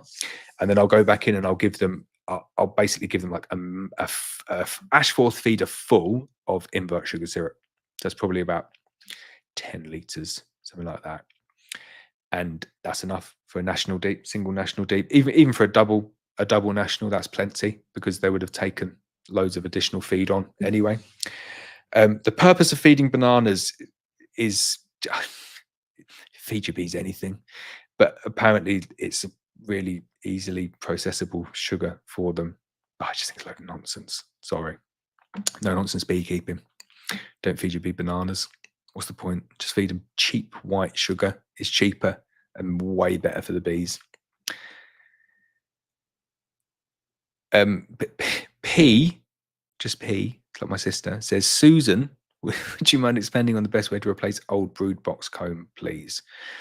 So I'm not sure if that's directed at me, but I'll probably answer it. I answer to Susan. Would I mind expanding on the best way to replace old brood box comb, please? So you can do like a Bailey comb exchange, which is about taking out the outside ones and putting new frames in the middle and moving it out, and you repeat it and repeat it and repeat it. That's quite slow. Or the way that I like to do it, just shook swarm them, shake them all onto, or cage the queen first, let all the brood emerge, shake them all onto brand new combs of foundation, and then feed them after like 3 or 4 days. That's the easiest, quickest way of doing it. Cub Rider, channel member, says 2 new queens this year, both on the same size splits from the same hive, yet one is a full brood box and filling a super, yet the one at the side of it is struggling to get off to get above 8 frames. Any ideas why? So you say the same size splits, but there's always going to be like a little bit of variation in the splits that are there in terms of the density of the brood and the amount of bees that are actually going to emerge on it. And then the only other thing is just the quality of the queens. I know it's probably queens from me, but not all queens are mated equal, and not all colonies will react the same way to the climatic conditions that are outside. So that is, I guess, the fun in beekeeping, is trying to keep things kind of like simple and balance things. So what I would definitely be doing on there is just taking a couple of frames of brood from the stronger one and giving it to the smaller one, and trying to get them up to speed. And I think when you have a colony that looks like it's lagging behind, it's always lagging behind because it's relative to the stronger one, where it might not be as weak as it seems. But you got what? So you got one hive is a full brood box and filling a super, yet the other one is struggling to get above 8 frames. But that's not that much difference. Like, that's 3 weeks difference between them. Once that one that's on 8 frames, the broods emerge, they'll probably be filling the super as well. So it's, yeah, I just give them time. I love it. David says, hit the like button. It's free. Thank you very much, David. Also giving away a free cap. So someone's going to get a cap. I should probably go and look at some of these YouTube ones. There's so many that have come in. How many have come in? Whoa. Yeah, there's loads. Okay, well, look. Oh, I've just lost my place on here as well. Right, let's find out where you were. Here we go. Right, Hunter, the Springer Spaniel, says, guessing that's not your real name. He says, hi, Laurence from sunny Anglesey. Have my best hive swarm, virgin not mated, now drone laying, but can't find the drone laying queen. What would you do? It's a really awkward situation, that one. If it's definitely a drone laying queen, just got to find her. If you've got any other colonies, you can shake them through a queen excluder and just steal some brood from another colony and put it underneath, and you should find the drone laying queen that way. If you've not got any other colonies, that becomes more difficult to do. If it's laying workers, which it could be, just laying workers when it's your only colony, there's just nothing you can do. Really isn't. And it's quite depressing telling people that. I'm so sorry. What other options have you got? It's your best hive. It's swarmed, virgin not mated, now drone laying, but can't find the drone laying queen. Maybe get someone to come along and see if they can help you find the drone laying queen. Sometimes just someone else being there, and you see different things. That could be good way of doing it. But apart from those other options, you need to find her. You need to kill her. Paul Longworth says, hi, Laurence. My bee swarmed 2 weeks ago and I caught them in a BS honeybee nuke. They have drawn out 5 frames. Once they have developed, would you move them to a hive or put them on a double brood box on the nuke? If so, what fits the BS nuke? Thanks. So the Mazemore extension boxes fits them, and that's absolutely fine. Personally, if it was me and you've not got that extension box already, I just put them in a hive. Loads of time for them to expand yet. They'll be filling that box in no time, so I just get them in there. A Susan Makes It says, hey, Laurence, I had a colony with drone laying workers. After many failed tries, I put a queen cell in and it solved the issue. So I've seen a couple of people saying that, and I think that is a good way of doing it. You see some people put a frame of cat brood in, and then maybe like another frame of cat brood in, and then give them a queen cell. And that is a relatively good way to get them doing it. I have done that before, but it's not always worked. And it's, I guess there's no harm in chucking a queen cell in there. Like, we've got loads of queen cells that we could just put in there. I like the instant fix of a queen, but it doesn't work. And I guess I should read my own advice sometimes, which is have some patience. So maybe I'll try that with the one that I've got, because I've got a really bad laying worker colony. Let's see if they'll take a queen cell and actually get a queen mated. It'd be brilliant if they did. Oh, David McDowell has gone and got the 20 frame license extractor. Very nice. Stevie B Beehive says, hi, getting a few small patches of ball brood in a swarm catcher. Should I be worried? If you're getting it in a swarm catcher, I would say it's more, I don't know, depends where you've caught the swarm. If you've put like old black frames up and caught a swarm in there, probably going to have wax moth larvae maybe in the swarms, especially if you've like bait boxed it, because bait box is is bait for wax moth larvae as well. So if they're in like a dead straight line, you're seeing bald brood just in like a straight line all together, likely that there's like a wax moth underneath the cells and they're responding to that. If it's just like peppered all over the place, then there's probably just genetics. I wouldn't say it's Varroa related. Bald brood can be Varroa related as well, but if you've got a swarm, they probably just had a brood break, so I wouldn't expect them to be taking too many Varroa with them. So could be any of those things, but I would see how it develops with bald brood. Wildwoods Honeybee Farm says hello. Susan Makes said, I had a colony with laying workers. Oh, you said that one. Yeah, put the queen cell in. Was that just pure luck, or is it good procedure? So I think it is a good procedure. I hear people do that. I have done that. It is a valid way of doing it. I should take up my own advice. Lee Leatherbarrow, member for 14 months. Hello. He says, evening. So my black mountain honey queen swarmed, took down all the queen cells and reordered a queen. Since then checked, and now I have drone brood in the super. Is there more from this, Lee? The queen is banked in the hive. I did your empty box method in a spare hive and found now queen. What would be your next move? The drone brood in the supers throw me a bit there. So your black mountain honey queen swarm took all the queen cells down and reordered a queen. Since then checked, and now I have drone brood in the super. The queen is banked. The timings are relevant here, because if they swarmed, if they swarmed and you ordered a new queen and you went back in like 3 or 4 days later and you found drone brood in the super, that could be just drone brood from the old queen. I know she shouldn't be upstairs in the super, but you might just have like a bent wire, so you've managed to get up there previously. And a colony that swarms will, it's a healthy colony that's at the point where it's going to try and swarm.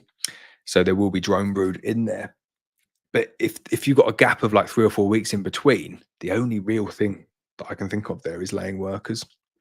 So if it's laying workers, maybe had a queen cell. But there's not a huge amount that you can do with a queen trying to add it into a laying worker colony like that. Not sure on that one, Lee. I would. You got the queen banked in the hive. I would potentially make up a split with the queen and just get that going, and then treat the other one round. But the drone brood in the super has really thrown me there a bit. Need to know like the age of the drone brood ideally. David McDowell, channel member, says, also great advice on the members only video regarding what to do for next season, equipment, etc. Get joining people, defo worth it for the free inside scoops. Excellent. My promotion for me. Thank you, David. Much appreciated. I'm glad it was useful. Anthony Scrace says, evening, Laurence. Love your videos. I'm new to beekeeping. I have one hive in my garden at the moment, but I'm going to be moving it to a friend's farm. All I am concerned about is if I ever had a... Wait, I've not got the rest of your thing in there. Just cut off, unless... Oh, there we go. Miles down. I'm a little bit concerned. I'm missing. There's a bit missing. So I don't know what's missing, sorry. It says, but if I did, do you know if my insurance that I have with the British Bee Association would then cover any damages to the farmer's land, or is that not a concern? Should I be worried about? So the insurance definitely won't cover any damage to the farmer's land. No chance. It's very focused, the BBKA insurance, on like public liability.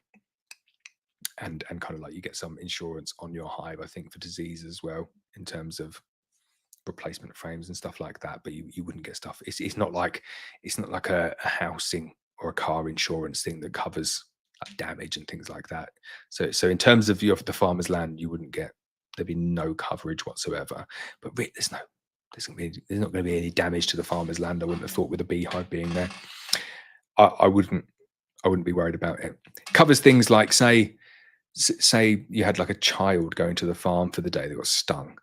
Cover stuff like that, like public liability, and it's pretty good. It's got, I think it's got like 10 million or something, which is standard for public liability.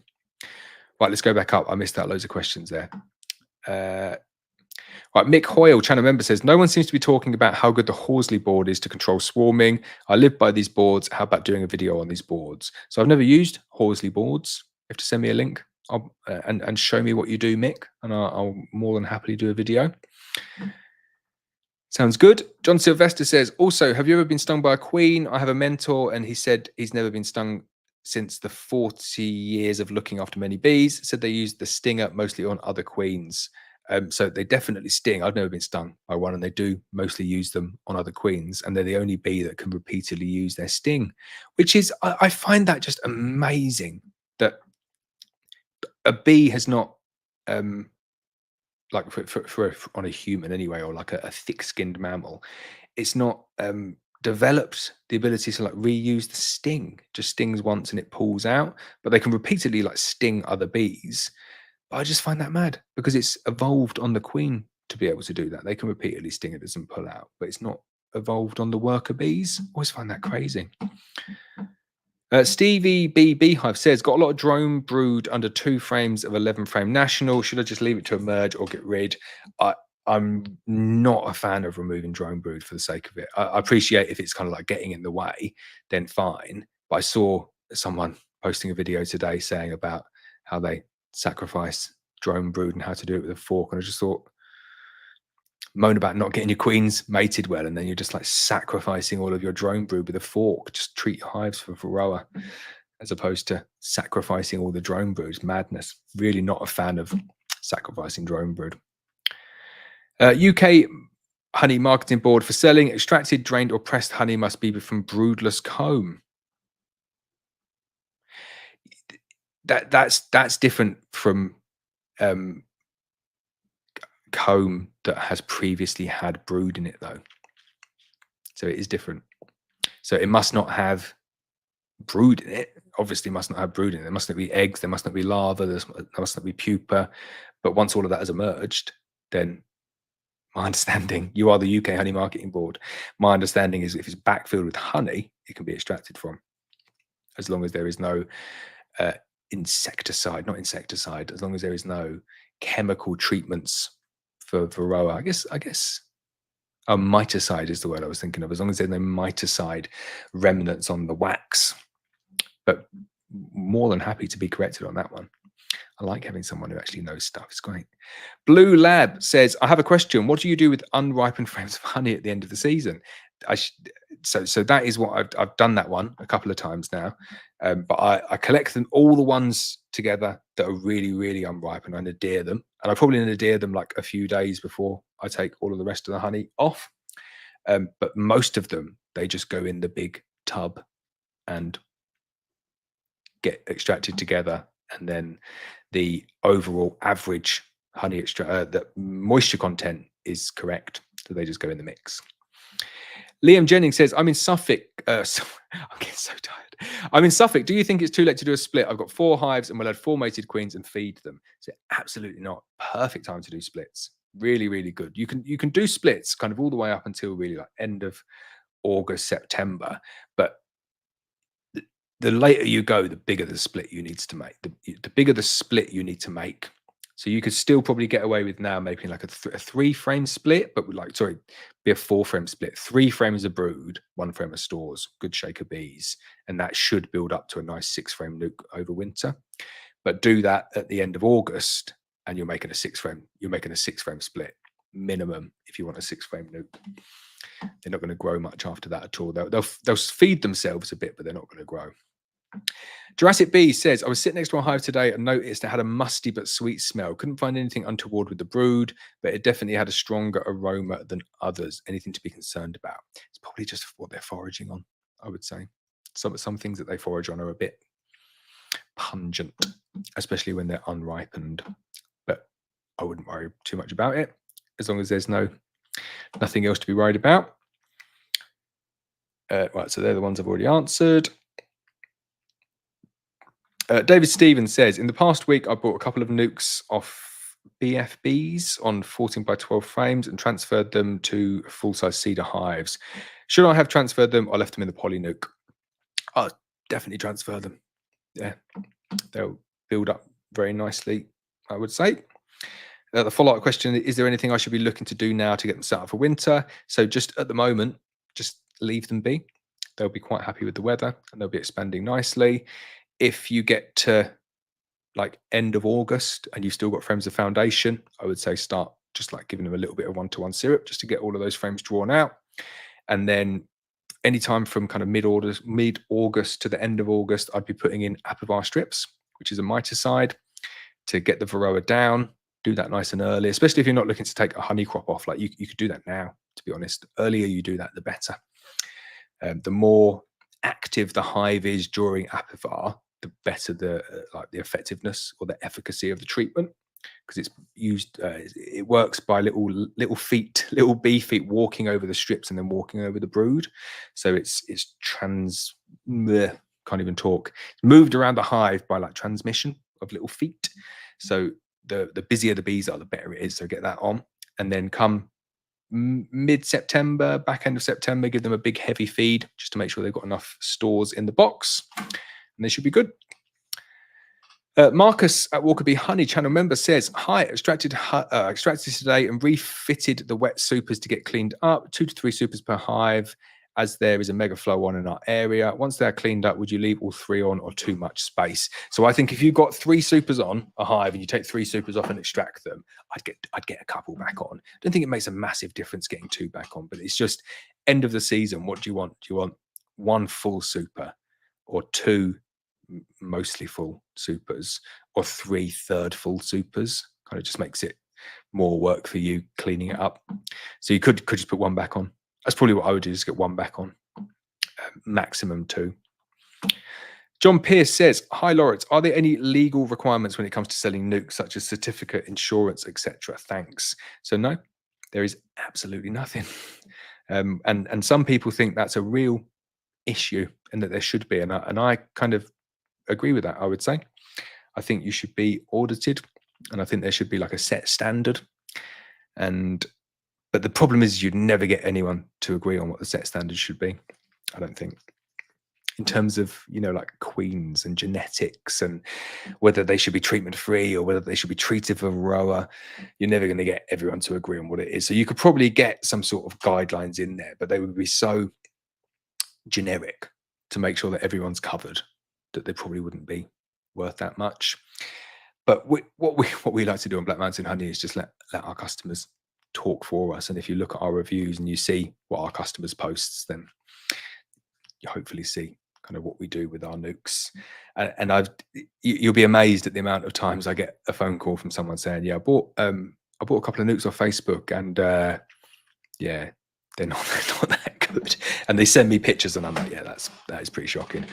And they're, you know, wrong frames, old frames, black frames, nowhere near enough bees in them, fermenting honey, weird looking brood.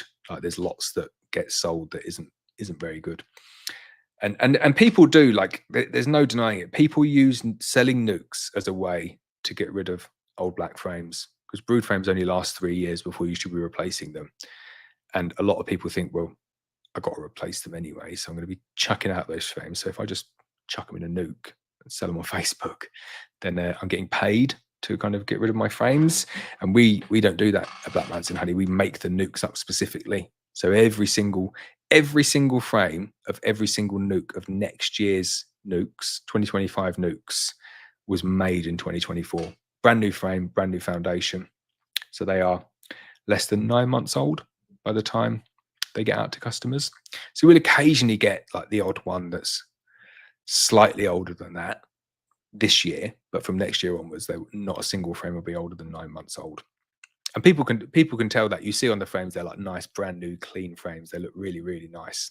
And when you see them next to each other, so I bang the mic, it is like, whoa, that's one looks really good and one doesn't look very good at all. Sorry for turning that into an advertisement there. Will and Beck says, when is the best month to get into beekeeping? So in terms of buying nucs, we start sending nucs out between the very end of March and more likely kind of like beginning to middle of April. So I would get prepared to get bees in the middle of April. It's pretty average time for most people in the UK. Fragmented Radiant says, can you use a queen excluder at the entrance to prevent the queen, I guess, from leaving? So you can, and the queen can't get through. So if you've got like a very important queen that you never want to leave, you can put a queen excluder at the bottom and she will not leave through it. If you think that they won't swarm because you've got a queen excluder there, they will still swarm. And what they do is that they try and swarm when they cap over the first queen cell, the swarm cell, and the queen can't get out. So the swarm returns. And then the first virgin that emerges, the prime swarm leaves with the first virgin. So you end up with just exactly the same swarming. But you basically get the same benefit to doing that you would get by clipping a queen, in that they wouldn't swarm. You get three days extra, kind of roughly, give or take a day or so. But not many people do it. And you've got the whole issue of drones getting through as well. You're blocking out all the drones, so there's no real benefit to doing it over clipping a queen. You could just clip the queen, and the queen can't leave. You have to manage your bees for swarming. G of R. I know who you are, but I can never say it right. Himalayan balsam is in bloom. I love Himalayan balsam. It's one of those ones that it's some people really do not like it, but I quite like it. Obviously, it's not good for erosion and stuff like that, but it's good for the bees. Cayman Reynolds, how's it going, Cayman? He says, hi, Laurence, finally caught a live. I know we do it at a slightly different time to you. Your lives are always like 1 o'clock in the morning. I nearly caught a bit of yours last night when Arsenal were playing Man United, which probably means nothing to you, but that was a football team. I'm very excited to see what you have in line for North American Honeybee Expo as well. Sounds really cool. Hollow Oak Stores, evening, lovely and hot in Devon. Spent the weekend at events, fielding lots of questions about beekeeping. Should have a fair few new subscribers coming your way. Very nice, thank you. Tyrrell's Honey says, evening, Laurence. Are you still following the full EFB hygiene protocol, new suit, gloves and smoker? Do you think going to the extreme is the best way to protect your apiaries? So 100% yes, following it to the letter. New suit, gloves, smoker. So I do. So when I do my inspections now, I just go and do one apiary, because we've kind of reduced the apiaries down. So I never travel, ever travel from apiary to apiary. And whenever I get to a new apiary, new gloves, I don't use a smoker, because I just kind of thought, you know what, my smoker is I don't really use it, because the bees are well chilled out anymore. So why carry around something that can just transmit disease? And similarly, the hive tool, like I just find myself not using hive tools anymore. I don't know why. The bees that I've got, they don't use a huge amount of propolis. And occasionally you'll get a box where you're just like, oh, you have to like twist it to get it up, but I can get it up. So I've done away with hive tools and done away with smokers. And then I use the bee suit. I have a new bee suit for each apiary, but I only go to one apiary each day. It comes back and I clean my bee suit at the end of each day. The only one thing that I'm probably not following to the letter, and the reason that I'm not following it to the letter, is I kind of like planning ahead. What would I do if I came across EFB in a colony? What would I do? What would be my plan of action? And it's already predetermined what I would do, which is I would shook swarm the entire apiary. I wouldn't even go through and say, right, let's kind of check what's going on here. I would, obviously, you'd go through, you'd check every single one. And for me, any ones that had EFB, I would destroy. So I'm not one for, even if it's a mild case of EFB, let's shook swarm it and see if we can get it through. I would destroy every colony that had EFB, and then I'd shook swarm the rest of them. So it got me thinking, like, should I really be cleaning my hands in between each hive? And yes, I should. The textbook answer is I should. But then if I'm going to shook swarm them all anyway, does it really matter not washing my hands in between? I don't know.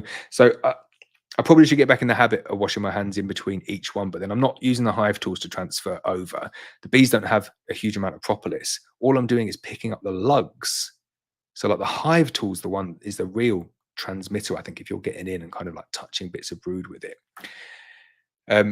So I think I'm doing pretty good. Like another thing I do is I'll constantly get my truck cleaned as well now. Always clean my wellies. I disinfect my wellies as I come in and out of apiaries. Like I think once you've had EFB, you become like properly nervous about getting it again. And it's great. Like I went out and looked at my bees this morning, and it was just so nice to go out and you're just thinking, oh, my bees look really healthy. I'm really, really happy with how they're looking. Versus like a few years ago when you'd go out and look at them and you'd always, before you have EFB, you're not nervous. You're not looking at things and thinking, ooh, what's that? And once you have it, you become way over the top, like constantly testing stuff. And you're like, right, it's negative, it's negative, it's negative. But you look at stuff and you think, "Ooh, I don't like the look of that." An untended brood does look a lot like EFB. So if you've got like a brood and not enough bees to keep it all warm, and you get like chilled brood, or there's not enough nurse bees in there, it does start to look like it. But the big one for me, the big giveaway for EFB in a colony is the segmentation. And I see loads of people like posting on Facebook saying, "Oh, this looks like EFB," and you can just see like clear segmentation. And a lot of the other stuff doesn't look nice. Like it looks like it's sunken. It looks like it's a bit twisted. It looks like it's yellowy brown. You're thinking, could be EFB. And then you look at it and it's just clear segmentation. And you don't get clear segmentation with EFB. So I always look at it and think, oh, I don't think that's EFB. But I do. I quite enjoy that. I think that's a really good thing for people to put that on and say, I'm worried about this. What do you think? And I love that they come back and say, oh, I've got the all clear, like everything's fine. Or they come back and say, oh, it was EFB. I think it's a really good like learning process for people. But yeah, so I follow it as best as I possibly can. The only one that I've let slip a bit is the washing my gloves in between each hive. But then I never move gloves between apiaries.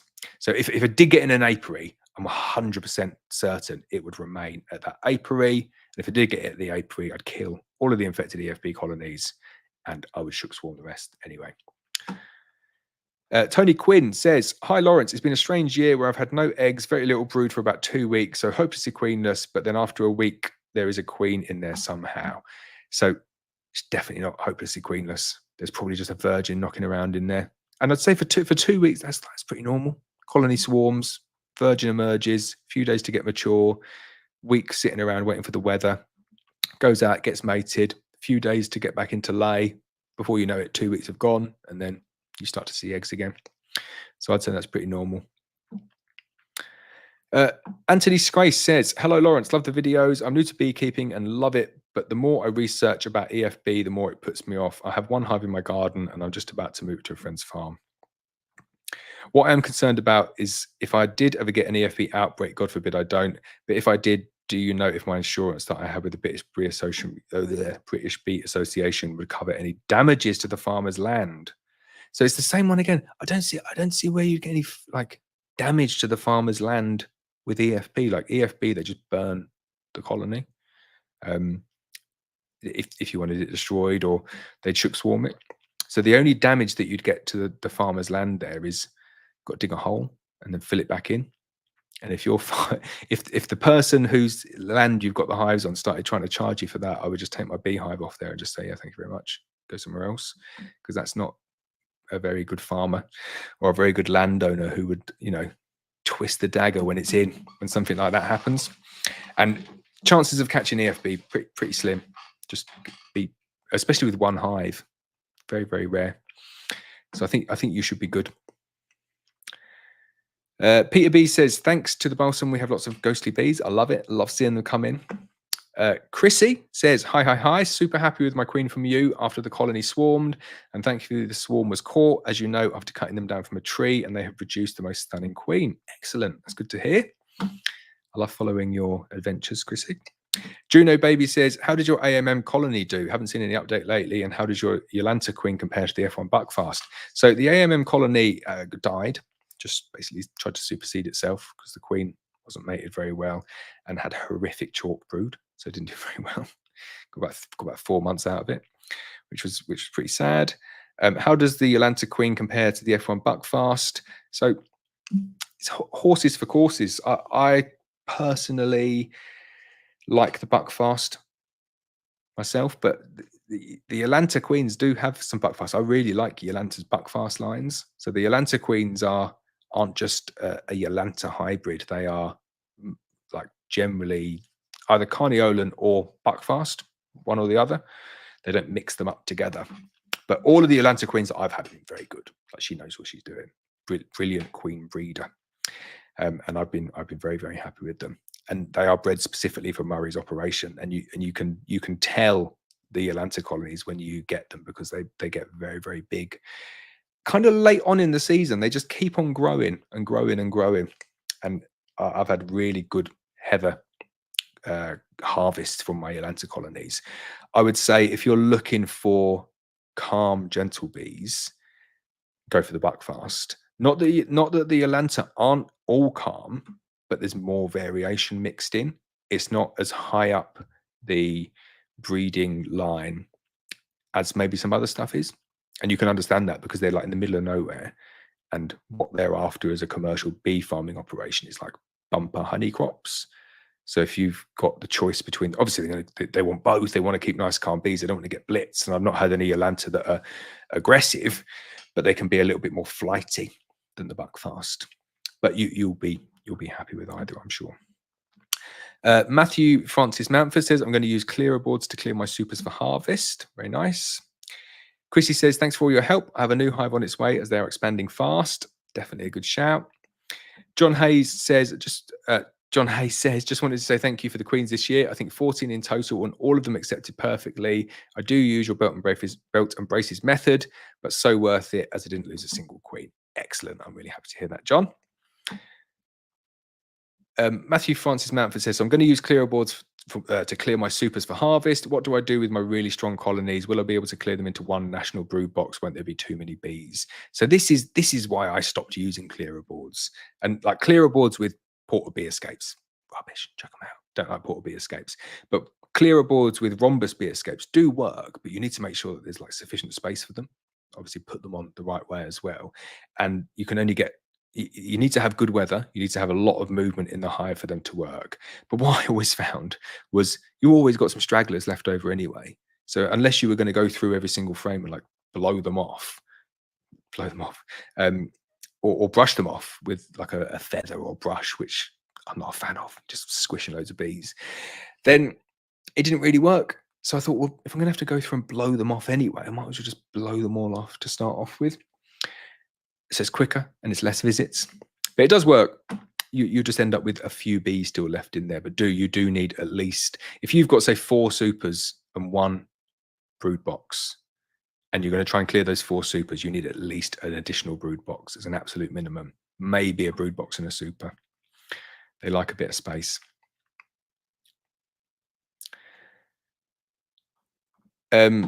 So Gerald says, I think EFB is treated if confirmed by the bee inspectors. So no, there's varying degrees. So they will advise you on the level of infestation and what they suggest you do. So they can enforce you to destroy them, I believe, but they can also recommend that you do a shook swarm. So I've seen some people, they say that's a really mild case of EFB. We recommend you shook swarming them, and that is the treatment. So there's no treatment that you can give in the UK. So I think you might be in America. So in America, they'll just give you antibiotics. It's like Oxy, whatever it is. Used to be available in the UK, and then they stopped doing it. So in America, they will just treat with EFB. So treat with antibiotics for EFB. In the UK, they will either destroy them or they will let you do a shook swarm. They're the 2 options, and they will advise you on which one in the UK. Deborah Brady says, I love the pre-wired frames. Do you know if anyone does them for commercial hives? So no, I like pre-wired and pre-made frames as well, but no, I've not seen anyone do them for commercial. I'm pretty sure if you had a big batch, Murray would do a batch for you, kind of like on demand. Tony and Liz says hello to you too. Peter B's, he says he just bought one. I assume this is the nuc, but we'll still paint it. I think that's a good shout. Julian bought the new nuc. I wonder how many people went out and bought that on the basis of me talking about it. Queen Right Dial. Hey Laurence, it's Jason from Bohemia Bees and Queen Right Dial. Hi Jason, how you doing? That's people talking between themselves. Lloyd Hillier says, I have the Abell 12 frame. They keep sticking the box together by the frames with the honey and comb, sometime pulling out frames. I've not had that on my one. That sounds like the bee spacing is not right, but not sure how it can not be right.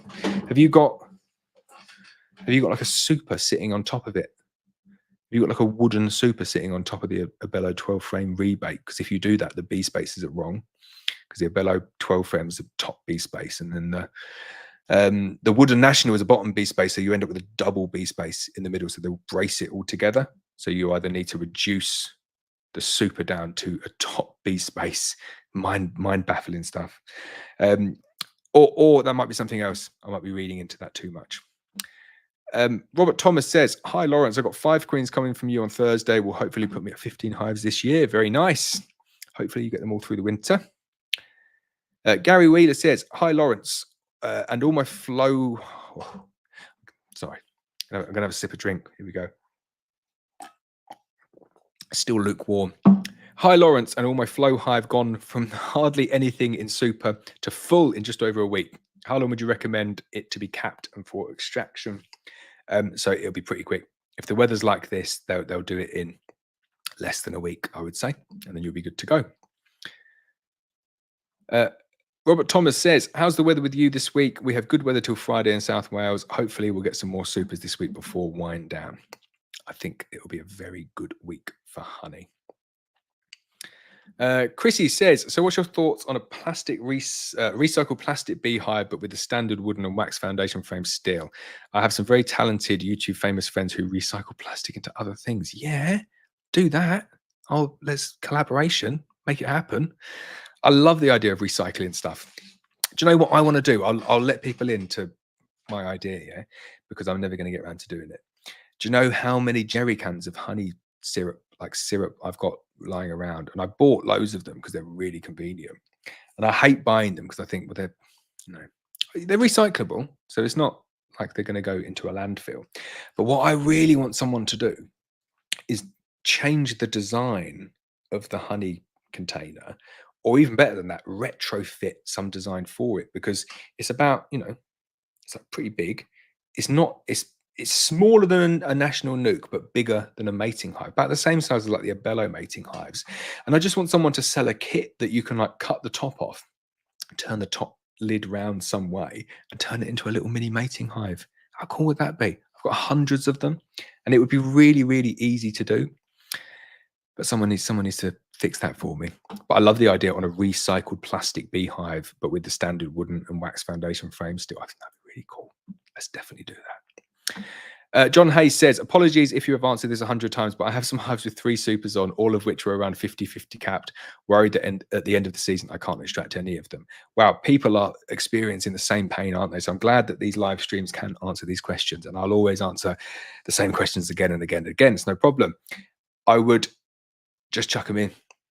They'll be fine. If you've got, say you've got 100 frames and 80 of them are fully capped and 20 of them are kind of there or thereabouts, or even 80 of them are fully capped, 10 of them are kind of partially capped, and 10 are just completely uncapped. Once you mix all of that together in the tank, it'll be fine. I really wouldn't worry too much about it. Do the shake test. Don't extract anything that shakes out. Anything that doesn't shake out, as long as you're mixing in with lots of capped frames as well, it'd be fine. No problem at all. Chris Ford says, hi, Laurence, do you store your honey in buckets? So, yeah, we do store our honey in buckets, £35 buckets. Julian Lawley got the postage wrong, £8.75 postage. Excellent. I was concerned about that. Maybe it's going like Northern Ireland or something. So if so, what temperature do you keep your buckets at throughout the year prior to bottling? So as cool as possible. They're kind of in like an outbuilding garage. It's pretty cool in there. The warmer you keep them, the higher the HMF will go, and it will slowly build over time. Okay, yeah. Carol lives in the Highlands. Sorry, Highlands.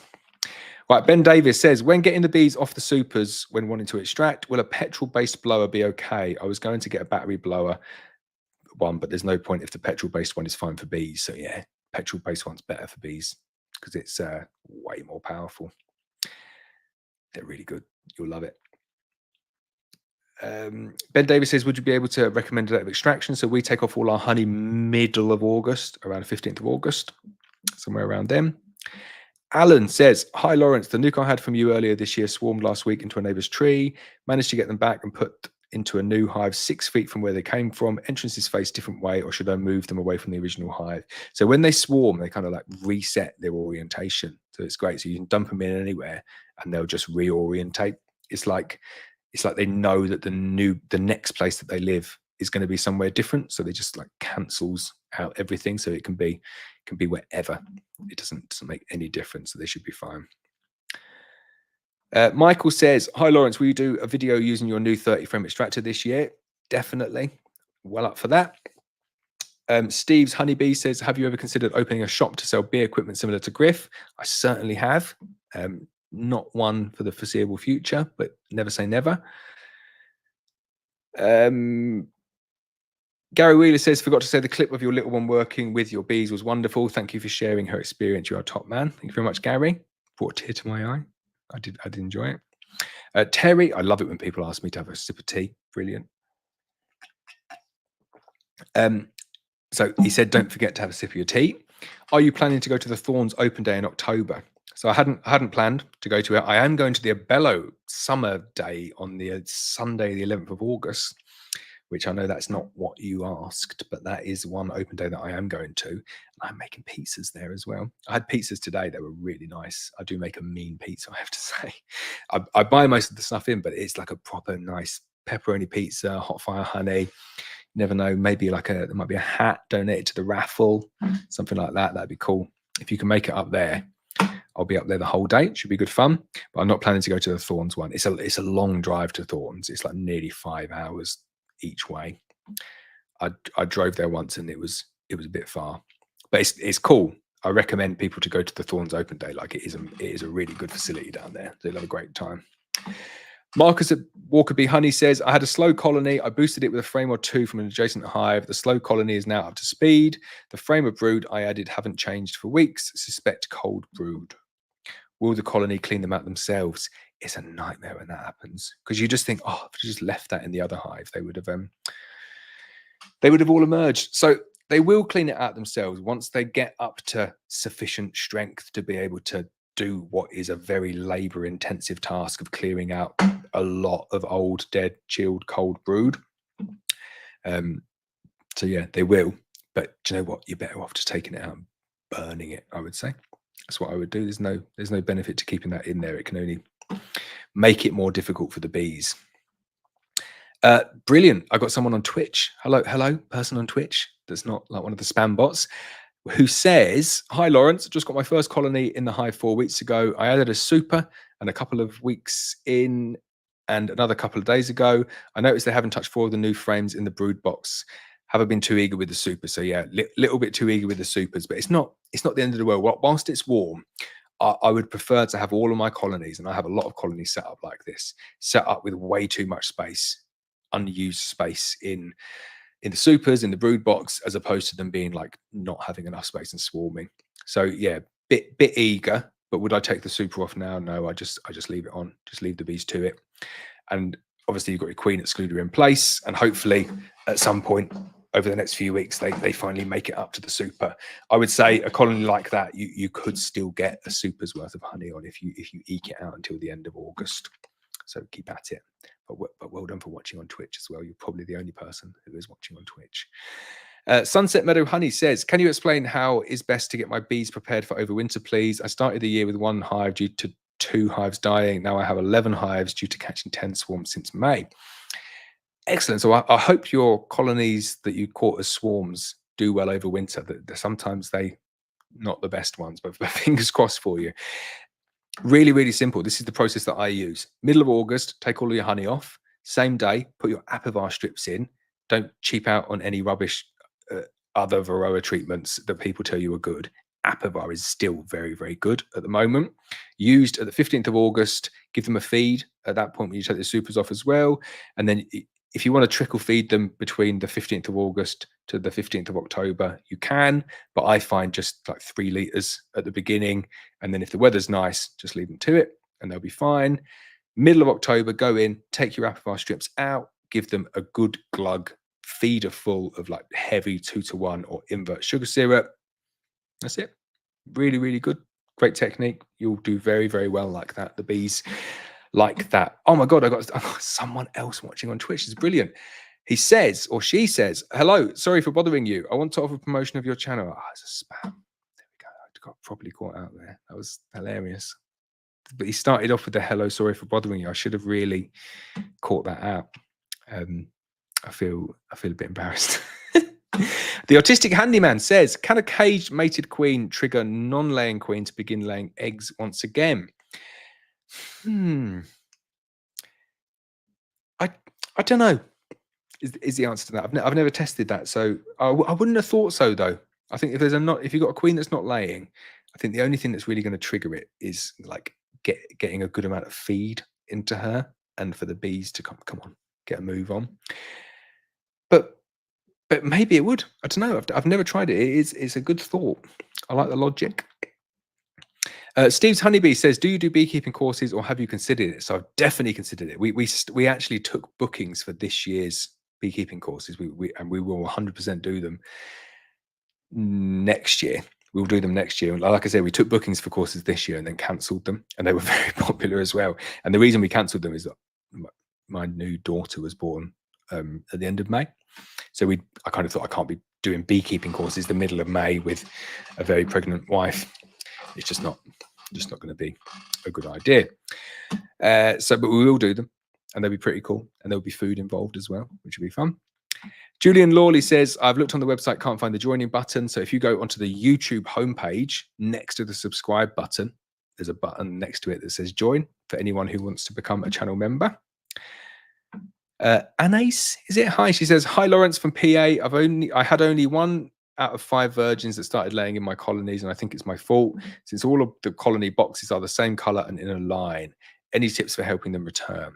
So it does make a big difference with virgins, kind of like having them off at different orientations. Different colors help as well, colors that the bees can see.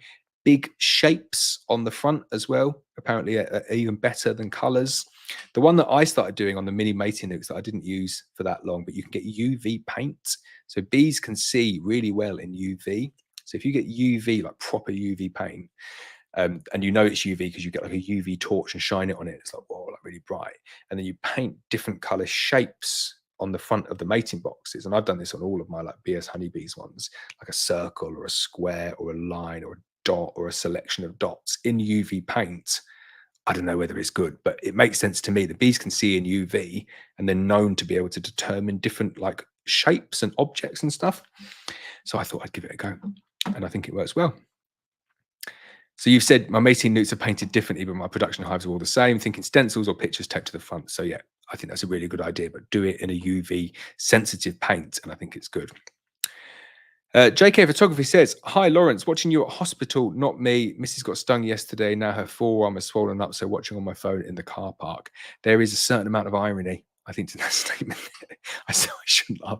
I wish your missus the very best in a full recovery. But yeah, you're sitting watching a beekeeping live chat while she was in hospital with a bee sting. So I don't know why I'm laughing. I'm sorry. I hope she gets better soon. But it was your smiley faces here that made me laugh, so I'll blame you for that. Jean says, thank you for sharing your time and videos with all of us and answering all of our questions. Have a great evening. Cheers, Jean. Thank you very much. Jack says, hi, Laurence. When you see a supersedure cell, do you leave the failing queen to fight with the supersedure queen, or do you remove the original queen?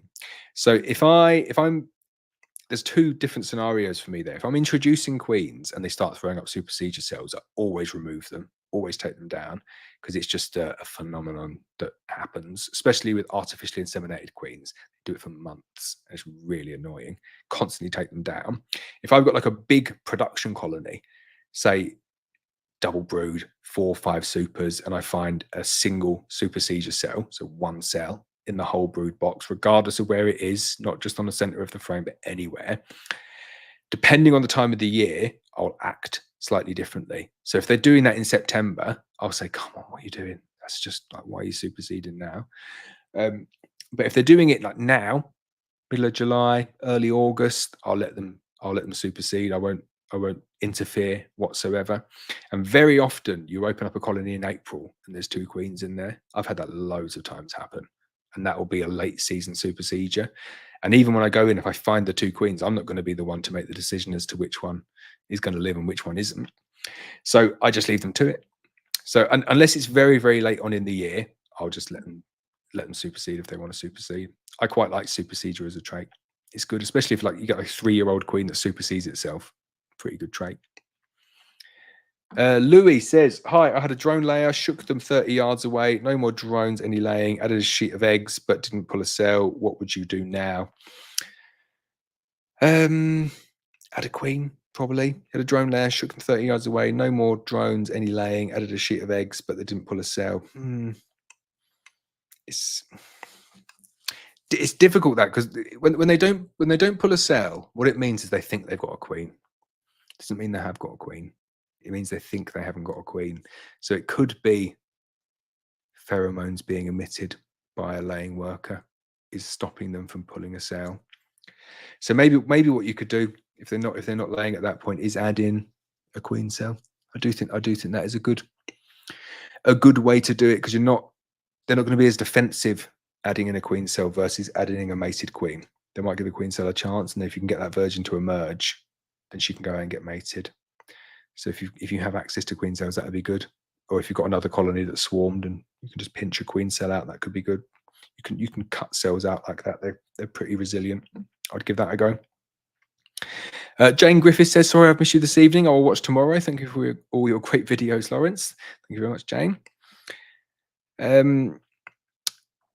Dawid says, when you started selling your honey online, did you have to certify it, or your kitchen had to be certified? So yeah. I don't know whether it's a prerequisite for selling online, but we did it anyway. So yeah, you kind of like register as a food producer, like a primary producer, and then they come and inspect you and give you a food hygiene rating. I actually had my repeat. So they're supposed to do it every 3 years, but then because of COVID and stuff, we've gone 5 years without an inspection. And I had my re-inspection on Tuesday this week, just gone. Got 5 stars. Very happy with that. And they were really pleased. And they were asking like loads of questions and asking me to send in loads of my documents to say that they can keep them on file and like use them for when they go and do honey inspections at other people's places, because they said the documentation was the best they'd ever seen, which made me very, very happy inside. I like getting good feedback like that, which was really good. But I especially like the 5-star food hygiene rating. It's brilliant. Richard says, any leads on good quality bee bread on the market? Do you know of anybody? Not something that we would use. Make sure it's irradiated if you get it. Jason Warland says, hi, I caught a swarm and I put it in an observation hive, a building which can only be opened from the inside, but it's a meeting room, so cannot be opened from there. It has glass for observations, but I want to know if you have come across any ways of feeding bees syrup through their entrance if needed in a building. So they do have, you can get entrance feeders, but they're a bit, I'm not a massive fan of entrance feeders because they're just attract pests and attract wasps. But there are entrance feeders available. Paul Lewis says, Bob Binney treats EFP with a thymol mix of essential oils, but he also treats all his hives with a probiotic powder. Okay. Is the probiotic powder like antibiotics, or is it probiotics like yogurt? Should watch his videos, really. He is great though, Bob. I love all his videos, and he was very nice to me when I met him as well. So that's good. We answered that one. Jojo says, I'm learning as much as I can about beekeeping. I would like to get started within a year or two. Potter just bought 5 queens. Thank you very much. Be with you on Friday. James says, hi, Laurence. I had a hive that requeened itself and it's become extremely hot. Would you be tempted to requeen now or leave it till the spring? Definitely now. And I'm not just saying that. It just makes it so much easier because you can go in, put the queen in now, and then you've not got to inspect them again for the rest of the year. And then by the time you go in the spring, every single bee is the daughter of the new queen, as opposed to having to go in the spring and having to deal, like you requeen in the spring, but then you've probably got 3 months of dealing with the angry bees again. Much easier to do it now, get it out of the way. Jay says, is it too late to try some grafts just to practice for next year? So no, get involved, be good fun.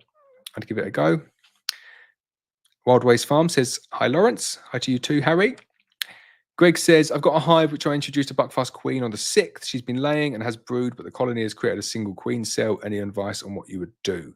So yes, that is the phenomenon of them just wanting to supersede when they don't need to. Just take down the cells. And if they start doing it, go back in every 3 or 4 days and keep on taking down the cells. And once the queen that you've introduced has got brood that is emerged and in the colony, they stop doing it pretty quick. Harry says, I was wondering whether I should extract at the end of this week after the good weather or wait for more possible nectar. I don't want the bees to eat it, and I also need to put in apical strips in soon. So you're probably not that far away. Like you're quite far south where you are. So like for me, my rule is 15th of August because I know that works for me. I always say to people, just like judge where you are. You look at Chris Manton, they'll be extracting pretty much now, and they'll say there's nothing I think he's like further south, kind of Worcestershire way, and he'll have his own separate cutoff, which is we don't go any further than that, and you get diminishing returns. So definitely give him another week, but I would say another couple of weeks should be good for you. The earlier the better for the bees. It really is. The earlier you can take the honey off and get your Apivar strips in, or whatever Appy strips or Amitraz strips you're going to use, it just helps the bees get into a better position to raise nice healthy winter bees, which means you get better overwintering success. So I'd get on with it. I thought it was Apivar. I was thinking it was Apical. So using some weird like Romanian strips that I've never heard of. Jojo says hello from Georgia. I'm glad I didn't say weird Georgian strips there. I wasn't saying they were weird. I'm just mean like strips that I hadn't heard of. Jojo says hello from Georgia. How many acres of land do you suggest for a single several hives? So I think like in open countryside, you can just get away with as many as you can get on there, really. What we like to do though is have between like 6 to 8 hives per site, and then our sites are like just dotted around all over the place. They don't really overlap with each other. They're at least 3 or 4 miles away from each other. So you don't really need a huge amount of land. You know, like 6 to 8 hives, you can get away with 5 meters by 5 meters of land, and they'll just forage all around. And I think in Georgia, you won't have a very high hive density as well. So I think you should be pretty good. I wouldn't worry too much about in terms of acres of land. Just don't keep too many in a single location. Happy Hounds in Ireland says, are you still using the Keeper's Hive? And if so, how's it going? So I am still using it, and it's really, really good, and I'm very much enjoying it. But I did have an issue requeening a queen in there a number of times. So it's not very big. So I'm just building them up, getting them nice and strong, and then we'll have a proper go with it next year. White Smoke Honey says, hey, what's up, Laurence? I love your channel, and I tagged you in my Instagram story. Thank you very much. Chrissy says, I don't think this year I can stretch to getting a honey spinner. How would you process any honey without a spinner? I've got buckets and I'll get a strainer. I do have a triple pot crock pot. So I would just do crush and strain. Crush and strain is really, really easy. And if you knew you were going to use crush and strain at the beginning of the year, I would have recommended an unwired foundation. Much easier with unwired foundation. But basically all you want to do is get the super frame. I'll draw this for you because this is a good one to draw. I've not drawn anything for ages. Right, so this is a cross section of a frame.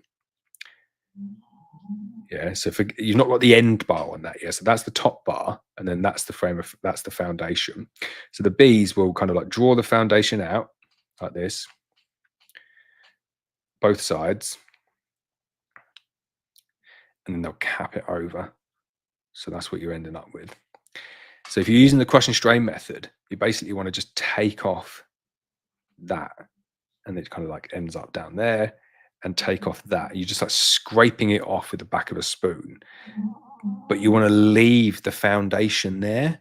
And you need to finesse this a bit. It's not easy to do, but you can basically get a super frame or a honey frame and scrape all the honey off it into a sieve, and keep the foundation like that, and then that could just go straight back onto the bees. And then once you've got the honey, you just let it drain through a sieve, and then anything that's left over in terms of wax, if you get one of those potato ricers and put all of the old like gummy wax with honey and put it in the potato ricer and do that, squeeze it all out, and then put that through a sieve. It's great, really good method, dead cheap, and works like surprisingly well. Messy, time consuming, but works. It's good. Chrissy says I should contact my YouTube friends and then let them know and see if this is something they would be interested in. Hopefully I can get in on that collab too, and we could do a video together. 100% up for that. Let's do it. Robert Thomas says, I used 3 of my supers last year as extensions to apply ApiGuard last year with no frames in the box. I scorched them at the start of the season, but I'm afraid to use them this year. They should be fine. It's one of the reasons I don't like thymol-based treatments though, because it is very, very pungent. It really is. It gets in stuff and it's like, oh, it sticks around. But I think if you scrape them and scorch them, give them a Laurence Edwards scorch, proper scorch, and I reckon they'll be fine. I don't reckon that will contaminate the honey that's in them if you scorch them well. Definitely wouldn't scrap them. Julian Lawley says, can you give me more info on the petrol Azer blower, please? the one that I use the Makita 4-stroke.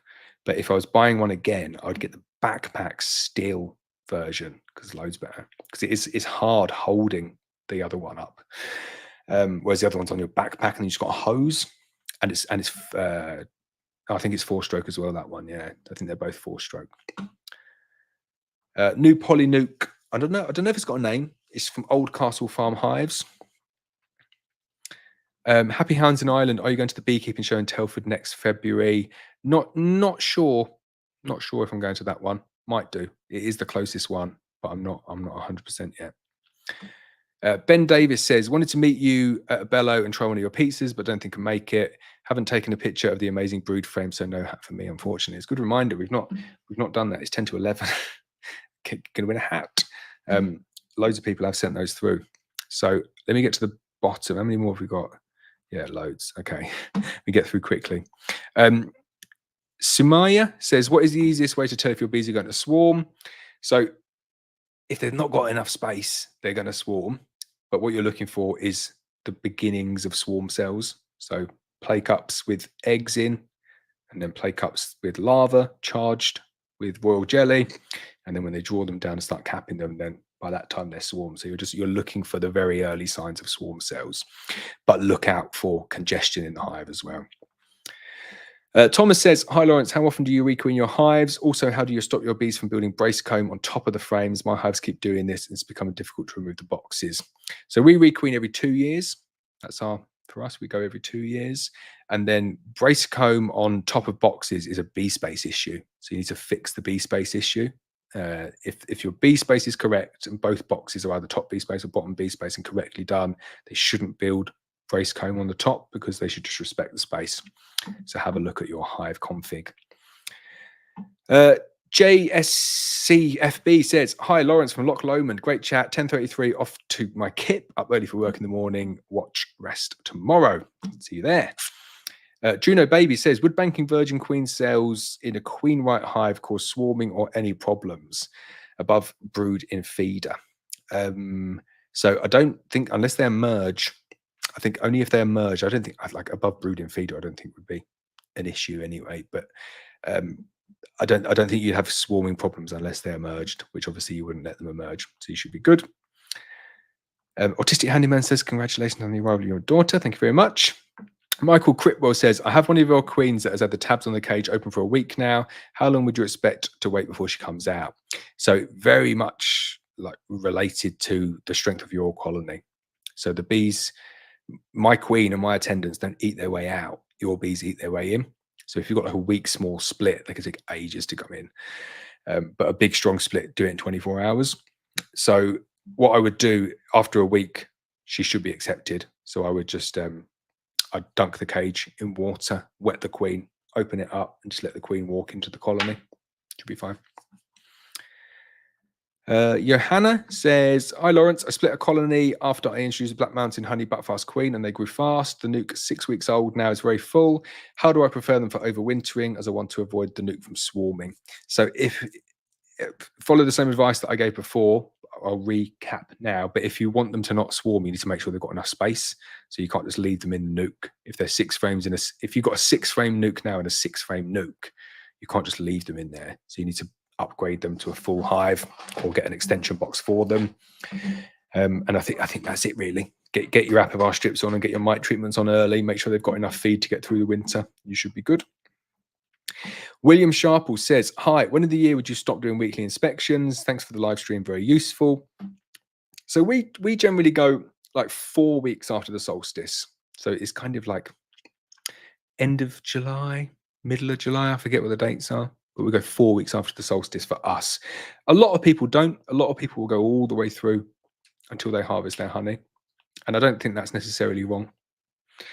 If you only got a couple of hives, like it's quite nice to do your inspections every week, isn't it? I probably would. If I only had that many hives, I'd just go in and check on them, see what they're doing. Wouldn't want to lose. If I had 2 hives and one swarmed, I'd be annoyed if I listened to my advice that I didn't have to do inspections. So I would take it with a pinch of salt. And if I had just a few hives, I'd inspect all the way up until my honey extraction. Bruckley says, I might have to be in touch next week after Tuesday inspection. No eggs for 4 weeks, but 2 queen cells. Opened, but no virgin spotted yet. Maybe your mating flight. Do you have any Italian queens? So there is some Italian queens still left, but you need to order the Italian queens a week in advance. So we cut the orders off. So for next week, so for this week's queens, we can't sell Italian queens now, but for the following week, we can still do them. Stephen Meachin says, had my first 4 queen cells of my 6 grafts hatch yesterday. So happy. It's a great feeling. JK Photography says, Black Mountain Honey Queens are one of the best. 2 perfect queens introduced, tape method, short time, both hope to see queenness, both accepted and have capped brood 8 days later. Happy days. Really happy with that, Jake. Harry says, regarding my question about when to extract, I was cycling around and we have 2 large fields of some sort of field bean in full flower within 1 mile of my hives. Tons of clover still around. Wow. So yeah, definitely not extracting just yet. You've got loads to go. Do you reckon 1 to 2 weeks from now for extraction? So 2 weeks brings you to like, what is it? The 8th of, yeah, not further than that. What's 2 weeks bring you to? Where are we now? We're there. 2 weeks brings you to like the 9th. I can't even do the maths. What day are we now? The 10th of August. So it's not a million miles away from my estimate of the 15th. But I'd go for that. Chrissy says, thank you for the crush and strain advice. Super excited, pun intended. Thank you. I've just got rid of my potato ricer too. Dope. I shall grab a new one. The beeswax will be going into my lip balms and honey into some soap, shampoo bars and other goodies. Cannot wait. Oh, that'd be nice. Robert Thomas says, Oldcastle hives are good. They are based in Neath, South Wales. I bought a bit from them. Michael Critwell says, okay, thank you. It is a weak colony. I will take your advice tomorrow. Or I'm down to the bottom. Ben Wong says, thank you for your live stream as always. Gutted I can't make a Abell and pizza this year. So he's definitely going to do it on other years as well. Right, I got to the end. Brilliant. 2 hours, 25 minutes. Not that I'm looking to get to the end. I do enjoy these, but I've got a sore throat. So let's have a look. Feel free to vote. So we go to the top. Oh, someone's giving me a video. Let's open a video and have a look at that. Very nice. So oh, love the thumbs up. Free cap competition, please. Like the BJ Sheriff suit. Should we watch that one again?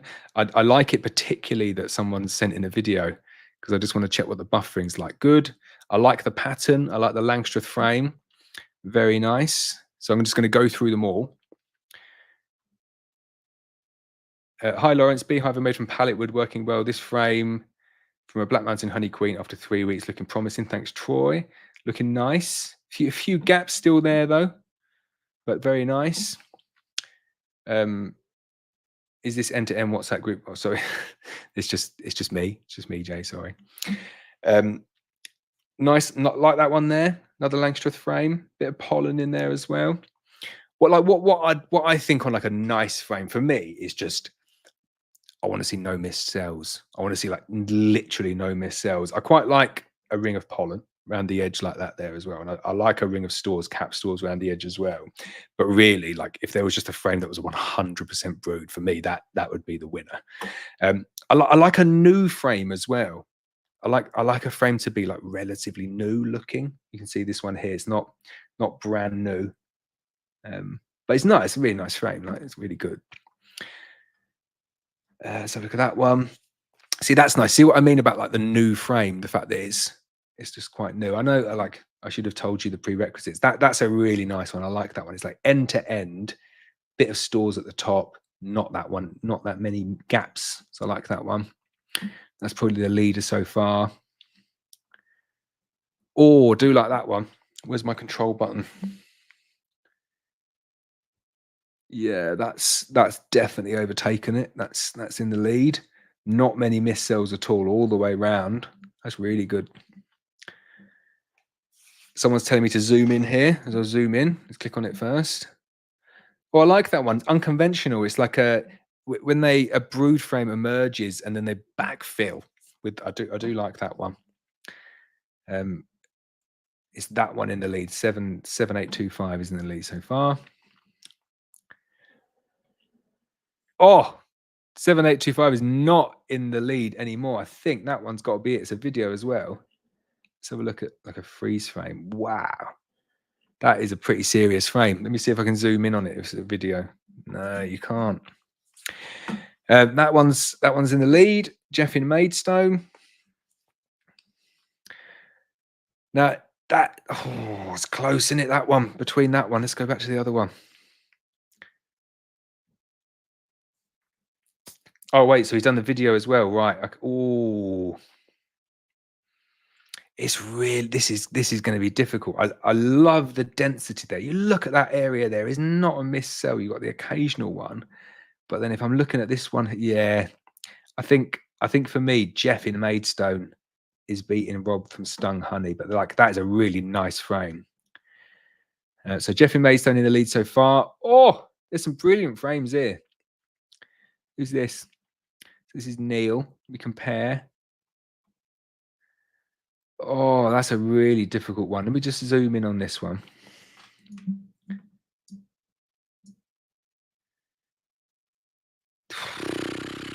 So like, it's just this side here is just a bit empty and a bit empty at the top versus, oh no, that one's got it as well. Oh, right. Am I going to split these two? Or maybe I'll tell you what, maybe I won't need to split them. Let me carry on. That's a nice frame, but I think the other two are in the lead on that one. Oh, 14 by 12. We like it. You know, it's a bit unfair 14 by 12 because that's got way more brood in it, but it's a bigger frame. But I think Neil's one is still, don't know. That's a good frame again. Like that could be a better frame than it looks because I'm not 100% sure if it's all empty with all the bees on it, but it's a very nice frame. Or is that a foundationless frame? If so, it's, oh no, is it a beeswax and bits one? Yeah, it's a plastic one, isn't it? Nice, good frame, like that. Or like got a person in it as well. Very nice frame. Loads of entries, isn't there? Someone just checking to see if it was correct. Nice frame again. Some great frames, isn't there?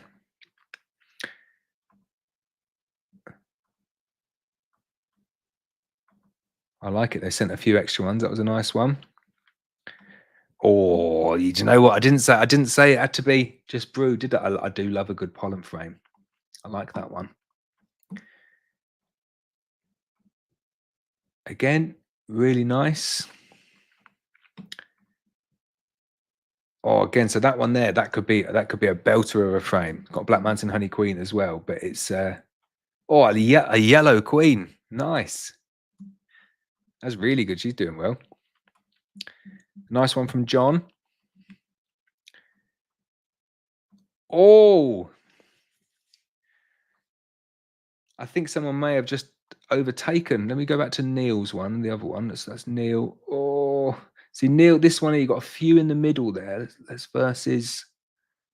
Sorry if people are listening on the podcast. I'm just aware people on the podcast now are thinking, what is this guy talking about?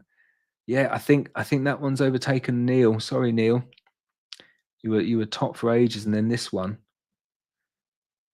That is a nice one. And that one. Yeah, that's my new favorite here at the moment.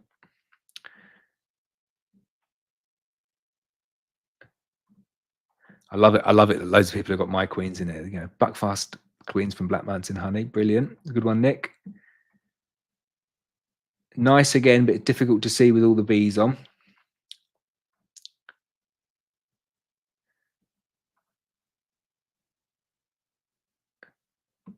Oh, nice. I like it.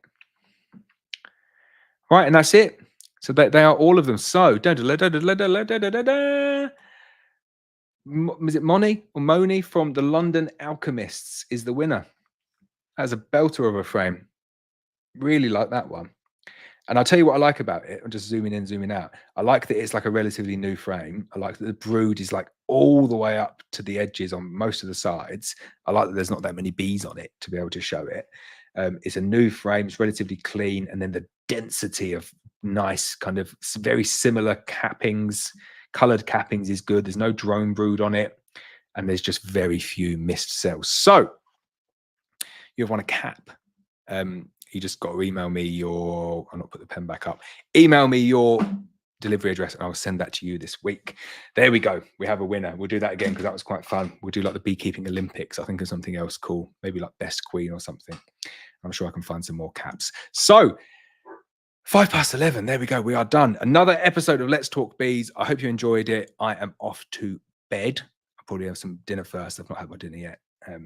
But I really enjoyed that. I hope you found it useful. I hope you all have an excellent end to the beekeeping year, and I'll see you all in a couple of weeks' time.